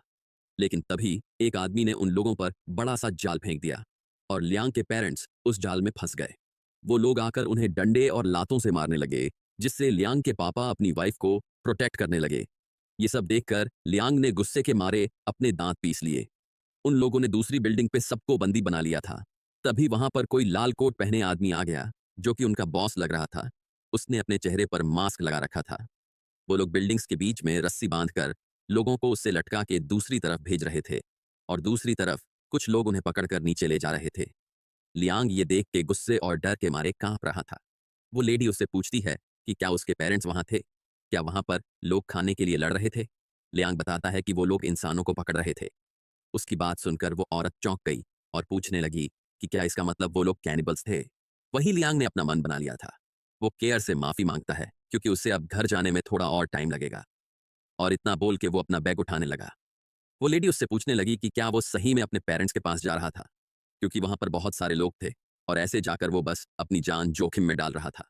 लियांग कहने लगा कि उसे ये तो नहीं पता कि वो मरेगा कि नहीं, लेकिन उसे इतना जरूर पता था कि अगर वो नहीं गया तो उसके पेरेंट्स को मार दिया जाएगा। उसकी बात सुन के उस लेडी को लियांग में अपने हस्बैंड की छवि दिखती है। वो रोते हुए सोचने लगती है कि उन दोनों की सोच कितनी ज्यादा मिलती थी। लियांग नीचे सामान वाले रूम में जाके आगे का प्लान बनाने लगा। उसे वहां कोने में कुछ सिलेंडर पड़े दिखे। फिर उसने अपने हाथ में एक नेल गन उठा ली। इसके बाद उसने सिजर की मदद से सिलेंडर की पाइप काट दी और उसे नेल गन में लगा के फिट कर दिया। फिर उसने उसके अंदर काफी सारी नेल्स लॉक कर दी और सिलेंडर का वॉल्व चालू कर दिया। जब उसने नेल गन चलाकर देखी तो वो नेल सीधा लकड़ी के आर पार हो गई। इसके बाद वो आरी से एक पाइप काटने लगा ये करते हुए उसे अपने पास्ट की याद आ गई। एक दिन जब लियांग स्कूल जा रहा था तो उसके पापा उसे बुलाने लगे। वो उसकी आंख पर लगी चोट को देख रहे थे। लियांग ने पूछा कि क्या हुआ, लेकिन तभी उन्होंने उसका हाथ पकड़ लिया। वो उसे गौर से देख रहे थे, लेकिन उन्हें उसके हाथ पर कोई चोट नहीं दिखी। ये देखकर उन्होंने लियांग से कहा कि कोई बस खड़े खड़े पेशाब कर पाने से मर्द नहीं बन जाता। मर्द को हमेशा जिम्मेदार और बहादुर होना चाहिए। तुम किसी से लड़ाई में हार सकते हो, लेकिन जब तुम्हें कोई मारे तो तुम्हें उसका डट कर सामना करना चाहिए। उनकी बात सुनकर लियांग सोच में पड़ गया और उसने कुछ डिसीजन लेकर ठीक है कहा। ऐसे ही दिन बीत गया और शाम को वो घर आ गया। उसकी माँ ने उसे जल्दी से हाथ मुंह धुलने को कहा, क्योंकि खाने का टाइम हो चुका था। खाने की टेबल पर उसने पूछा कि बड़ा भाई और बहन कहाँ हैं। तो उसकी माँ ने बताया कि उसकी बहन अपनी दोस्त के घर गई थी और उसका भाई अभी स्कूल में नाइट सेल्फ लर्निंग कर रहा था। तभी उनकी नज़र उसके चेहरे के घाव पर गई और उन्होंने लियांग से पूछा कि क्या उसने किसी से लड़ाई की थी। तो लियांग बताता है कि नहीं, वो तो उसे स्कूल में बास्केटबॉल खेलते हुए थोड़ी चोट लग गई। उसकी माँ उसे डांटते हुए कहने लगी कि थोड़ा संभल कर खेला करो, लेकिन हमें दिखता है कि उसके हाथों पर भी चोट लगी थी। उसे देखकर उसके पापा मन ही मन मुस्कुराने लगे। अगले दिन हमें लियांग का स्कूल दिखाई दिया। वहां पर कोई बच्चा जिसके की मुंह पर पट्टियां लगी थीं, वो 3 आदमियों के साथ खड़ा था। वो लियांग की तरफ इशारा करके अपने पापा से कहने लगा कि यही था जिसने उसे मारा था। जवाब में लियांग कहता है कि आपके बेटे ने मेरे पैसे चुराए थे और मुझे मारा भी था। तभी उस बच्चे का बाप गुस्से में बोलने लगा कि चुप हो जा बदमाश कहीं के, तुझे देखकर ही लगता है कि तू निकम्मा होगा। लगता है तेरे बाप ने तुझे कुछ सिखाया नहीं। आज मैं तुझे उनकी जगह सबक सिखाऊंगा। तभी अचानक वहां लियांग के पापा आ गए और कहने लगे कि उसकी कोई जरूरत नहीं है, मैं ही इसका बाप हूं और हम नहीं चाहते कि तुम हमारे काम में अपनी नाक घुसाओ। उन्हें वहां देखकर लियांग भी चौंक गया। वो आदमी बोलने लगा कि अच्छा तो तुम ही हो जो अपने बेटे को बिगाड़ रहे हो। आज हम तुम दोनों को सबक सिखाएंगे। और इतना कहकर उसने अपने पीछे खड़े लोगों को उन पर हमला करने के लिए कहा। उसका ऑर्डर सुनकर पीछे खड़ा गार्ड और दूसरा आदमी उन पर हमला करने के लिए आगे बढ़ने लगे, लेकिन लियांग के पापा ने उसका पंच डॉज करके उस गार्ड के मुंह पर जोरदार मुक्का जड़ दिया और फिर नीचे झुककर दूसरे आदमी का वार भी डॉज कर लिया। इसके बाद उन्होंने तुरंत ऊपर उठकर उसके मुंह पर भी एक मुक्का जड़ दिया। वो आदमी ये सब देखकर चौंक गया, लेकिन जल्द ही उसके मुंह पर भी जोरदार मुक्का पड़ा। उन सभी को पीटकर वो लियांग के साथ वहां से घर जाने लगे। रास्ते में लियांग पूछने लगा कि पापा, आप इतना अच्छा कैसे लड़ लेते हो? क्या आप मुझे भी बॉक्सिंग सिखाओगे? तो उन्होंने बताया कि वो किसी टाइम पे प्रोविंशियल बॉक्सिंग टीम के मेंबर थे। फिर उन्होंने लियांग से कहा कि अब जबकि तुम्हारे पास 10,000 लोगों में से एक के पास होने वाली कुंग फू जीनियस की हड्डियां और मार्शल आर्ट्स के लिए टैलेंट है, तो मैं तुम्हें अपना डिसाइपल बना ही लेता हूं। वही हमें प्रेजेंट का सीन दिखाया जाता है जहां लियांग पाइप में छेद कर रहा था। उसने उस पाइप में गैस का कैन डाला और फिर उसके ऊपर काफी सारी कीलें भर के उसे टेप से बंद कर दिया। वो जब अपना बैग पैक कर रहा था तो पीछे से वो लेडी जैकेट लेकर आ गई। वो उसे कहती है कि ये उसके हस्बैंड के कपड़े थे। उन दोनों की कदकाठी काफी हद तक समान थी, इसलिए ये कपड़े उसे हो जाएंगे। लियांग ने उस जैकेट को पहनते हुए थैंक्स बोला। तभी वो औरत पूछने लगी कि क्या उसके पास कोई प्लान है। तो लियांग बताता है कि वो वहां तक इन बाहर लगे केबल्स पे रेंगते हुए जाएगा और बाकी सब किस्मत पे था। इसके बाद उसने कटर की मदद से खिड़की का ताला तोड़ दिया और फेई को लेकर बाहर लगे बिलबोर्ड पे उतर गया। फेई कांपते हुए कुछ बोलने की कोशिश कर रहा था। उन्हें देखकर नीचे काफी सारे ज़ॉम्बीज भी इकट्ठा हो गए। तभी लियांग ने फेई को पीछे से लात मार दी और वो रोते हुए नीचे गिरने लगा। उसके नीचे गिरते ही सारे ज़ॉम्बीज उस पर टूट पड़े और ये मौका पाकर लियांग ने केबल्स पे रेंगना शुरू कर दिया। कुछ ज़ॉम्बीज फेई का हाथ तोड़कर खा रहे थे तो कुछ उसका पैर, और ऐसे ही फेई का भी यहाँ खात्मा हो जाता है। वही भागते हुए ज़ॉम्बीज के ऊपर लियांग आराम से केबल्स पे रेंग रहा था। ऐसे ही रेंगते रेंगते वो उस बिल्डिंग तक पहुंच ही गया। श्याओ और उसकी माँ दूर से ये देख रहे थे। श्याओ कहती है कि माँ, वो मिस्टर तो बहुत ही अमेजिंग है। उसकी माँ कहती है कि वो बात तो है, लेकिन उससे कुछ फर्क नहीं पड़ता क्योंकि अब वो उनके हाथों से मारा जाएगा। वो इतने सारे लोगों से अकेले नहीं जीत सकता। ऊपर से बुरी बात तो ये है कि उसकी बच्ची अभी भी उसके वापस लौटने का वेट कर रही है। श्याओ रोते हुए कहती है कि नहीं, मुझे पक्का यकीन है कि मिस्टर वापस जरूर आएंगे। उसकी बात सुन वो उसे मुस्कुराते हुए देखने लगी। वहीं लियांग उस बिल्डिंग की खिड़की के बाहर बैठा सेकंड्स गिन रहा था। जैसे ही 1 मिनट कंप्लीट हुआ, वो सीधा खिड़की के अंदर घुस गया। उसने अपनी आंखें खोली और नेल गन लेके रेडी हो गया। उस कमरे में चारों तरफ खून के धब्बे थे। वहां बेड पे एक औरत की बॉडी भी पड़ी थी जिस पर वो ज्यादा ध्यान नहीं देता। उसने पास ही के टेबल से एक ग्लास उठाया और उसे दीवार पे लगाकर सुनने की कोशिश करने लगा। जब उसे कोई आवाज नहीं आई तो वो दरवाजा खोलकर आगे बढ़ने लगा। उस दरवाजे से बाहर सीढ़ियों तक खून से घसीटने के निशान बने हुए थे। दीवारों पे भी खून के धब्बे थे। उसने अपनी नेल गन ताने आगे बढ़ना जारी रखा। वहां सीढ़ियों में कुछ बॉडी पार्ट्स से भरे बैग्स भी पड़े थे। उसने ऊपर देखा तो उसे कुछ रोशनी दिखाई दी। उसने पास जाकर देखा तो उसे कमरे के अंदर कुछ लोग दिखाई दिए। वो उनकी बातें सुन के अंदाजा लगाने लगा कि टोटल कितने आदमी थे। उसे पता चला कि अंदर 3 लोग थे। अंदर से एक आदमी कहता है कि आज तो मेन बिल्डिंग वाले पक्का पार्टी मना रहे होंगे। वो लोग पक्का दारू और औरतों के साथ मजे कर रहे होंगे। दूसरा आदमी कहता है कि ये तो बिल्कुल भी फेयर नहीं था, क्योंकि वो लोग कॉम्बैट इंजीनियर की टीम होकर हर बार इतना सारा काम करते थे, लेकिन फिर भी उन्हें कुछ अच्छा नहीं मिलता था। उसकी बात सुन के तीसरे आदमी ने उसके सर पे मारा। वो पूछने लगा कि साले मार क्यों रहा है। तो वो आदमी बताने लगा कि तुझे बस बातें करनी होती है। आज के हमले में असॉल्ट टीम के 3 लोग मारे गए, और तुम्हें पता है कि जो लोग ज्यादा घायल हुए हैं उनके साथ क्या होने वाला है। क्या तुम ये चाहते हो कि मैं बॉस से बात करके तुम्हें असॉल्ट टीम में भेज दूं? ये सुन के वो आदमी कहता है कि अरे अरे बिल्कुल नहीं, मुझे तो यहीं रहना पसंद है, मैं तुम लोगों को छोड़ के नहीं जा सकता। उसकी बात सुन के बाकी के दोनों भी हंसने लगे। वो उसे कमीना कह के हंसने लगा, लेकिन तभी वहां खड़े हुए आदमी की नजर लियांग पर पड़ी। पर वो कुछ कर पाए उससे पहले ही लियांग ने अपनी नेल गन से उसके सर और छाती में नेल्स मार दी। उस आदमी के गिरते ही उसने बाकी के दोनों पे भी नेल्स मारना चालू दिया, जो कि उनके सर और हाथों में जाकर लगी। उनका ध्यान भटका हुआ पाकर उसने अपना चाकू सीधा उसके गले पे मार दिया। तभी वो पहले आदमी ने गुस्से से हथौड़ा उठा लिया और चिल्लाते हुए उसको मारने आने लगा, लेकिन तभी लियांग ने अपने चाकू से उसका वार रोक लिया और नेल गन उसके मुंह में डाल के चला दी, और फिर उसने चाकू से उसे भी मार दिया। अब तीसरा बंदा अपने जान की भीख मांगने लगा, लेकिन लियांग ने उसे भी खत्म कर दिया। इसके बाद वो कमरा चेक करने लगा, और तभी उसकी नजर वहां रखे चौथे ग्लास पर गई। उसे देख वो चौकन्ना हो गया और उसने अपनी नेल गन कबर्ड की ओर तान दी। वो कहने लगा कि जो भी अंदर हो वो बाहर आ जाए। तभी अंदर से एक बच्चा बाहर निकला। बाहर निकलते ही वो अपने घुटनों के बल बैठ गया और बोलने लगा कि अगर मुझे मारना ही है तो गन से मारो प्लीज, चाकू से मत मारना। लियांग उससे पूछता है कि अभी तुम लोगों ने जिनको बंदी बनाया वो लोग कहां पर है, उनको कहां कैद कर रखा है। वो लड़का उसे बताता है कि छत पे एक ब्रिज है जो कि मेन बिल्डिंग से कनेक्ट होता है। वो लोग वहीं दूसरी मंजिल पर कैद हैं। उसे जवाब पाकर लियांग ने उसके सर पे गन तान दी और पूछने लगा कि उसकी एज क्या है। वो लड़का बताता है कि 14 साल। ये सुन लियांग सोच में पड़ गया और फिर उसे बांधने लगा। उसे ऐसा करते देख उस लड़के ने पूछा कि वो उसे मार क्यों नहीं रहा। उसकी बात सुन के लियांग कहता है कि जिंदा रहने के लिए अपनी पूरी कोशिश करना गलत नहीं है, लेकिन उसे कभी भी अपनी इंसानियत नहीं छोड़नी चाहिए। अब तुम अपने खुद के हाल पे हो। इतना कह के वो निकल पड़ा। वो सीढ़ियों से ऊपर की तरफ जाने लगा, लेकिन वो हाथ में नेल गन पकड़े हुए बहुत ही सतर्क होकर आगे बढ़ रहा था। वो दरवाजे की आड़ में खड़े होकर देखने लगा, पर उसे वहां कोई नहीं दिखा। इसलिए वो बाहर निकल के अपनी गन ताने इधर उधर देखने लगा। वहीं श्याओ, जो कि ये सब दूर से देख रही थी, वो बोलती है कि मम्मी, वो मिस्टर छत तक पहुंच गए, और उसकी माँ भी उसकी बात में हामी भरने लगी। लियांग छुपते छुपाते आगे बढ़ने लगा। थोड़ा आगे जाकर उसे वो ब्रिज दिखाई दिया। तभी उसे वहां किसी के रोने की आवाज आने लगी। उसने उस तरफ देखा तो उसे कोई आदमी दिखा। उसने जाकर उसके सर पे नेल गन तान दी, पर वो आदमी अभी भी रो रहा था। वो कहता है कि मुझे परेशान मत करो, मुझे रोने दो, मुझे मेरे बच्चे की याद आ रही है। लेकिन तभी वो लियांग को देखकर चौंक गया और उसे समझ आया कि ये उसका साथी नहीं बल्कि कोई और था। वो अपना हथियार निकल के चिल्लाते हुए पूछता है कि साले तू है कौन। लेकिन लियांग ने उसे बिना कोई मौका दिए नेल गन से मार दिया। इसके बाद वो उस बंदे का कपड़ा लेने लगा और उस बंदे को नीचे फेंक दिया। फिर उसने कपड़े से अपनी नेल गन कवर कर ली।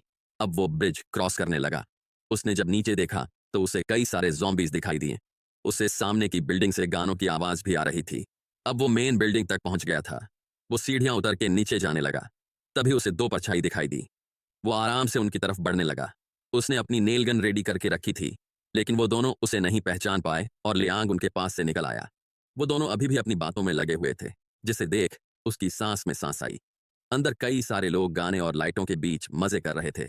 वहां एक जनरेटर रखा हुआ था, जिसकी मदद से काफी लोग अपना मोबाइल चार्ज करते हुए गेम खेल रहे थे। तो इस पार्ट को अब हम यही खत्म करते हैं।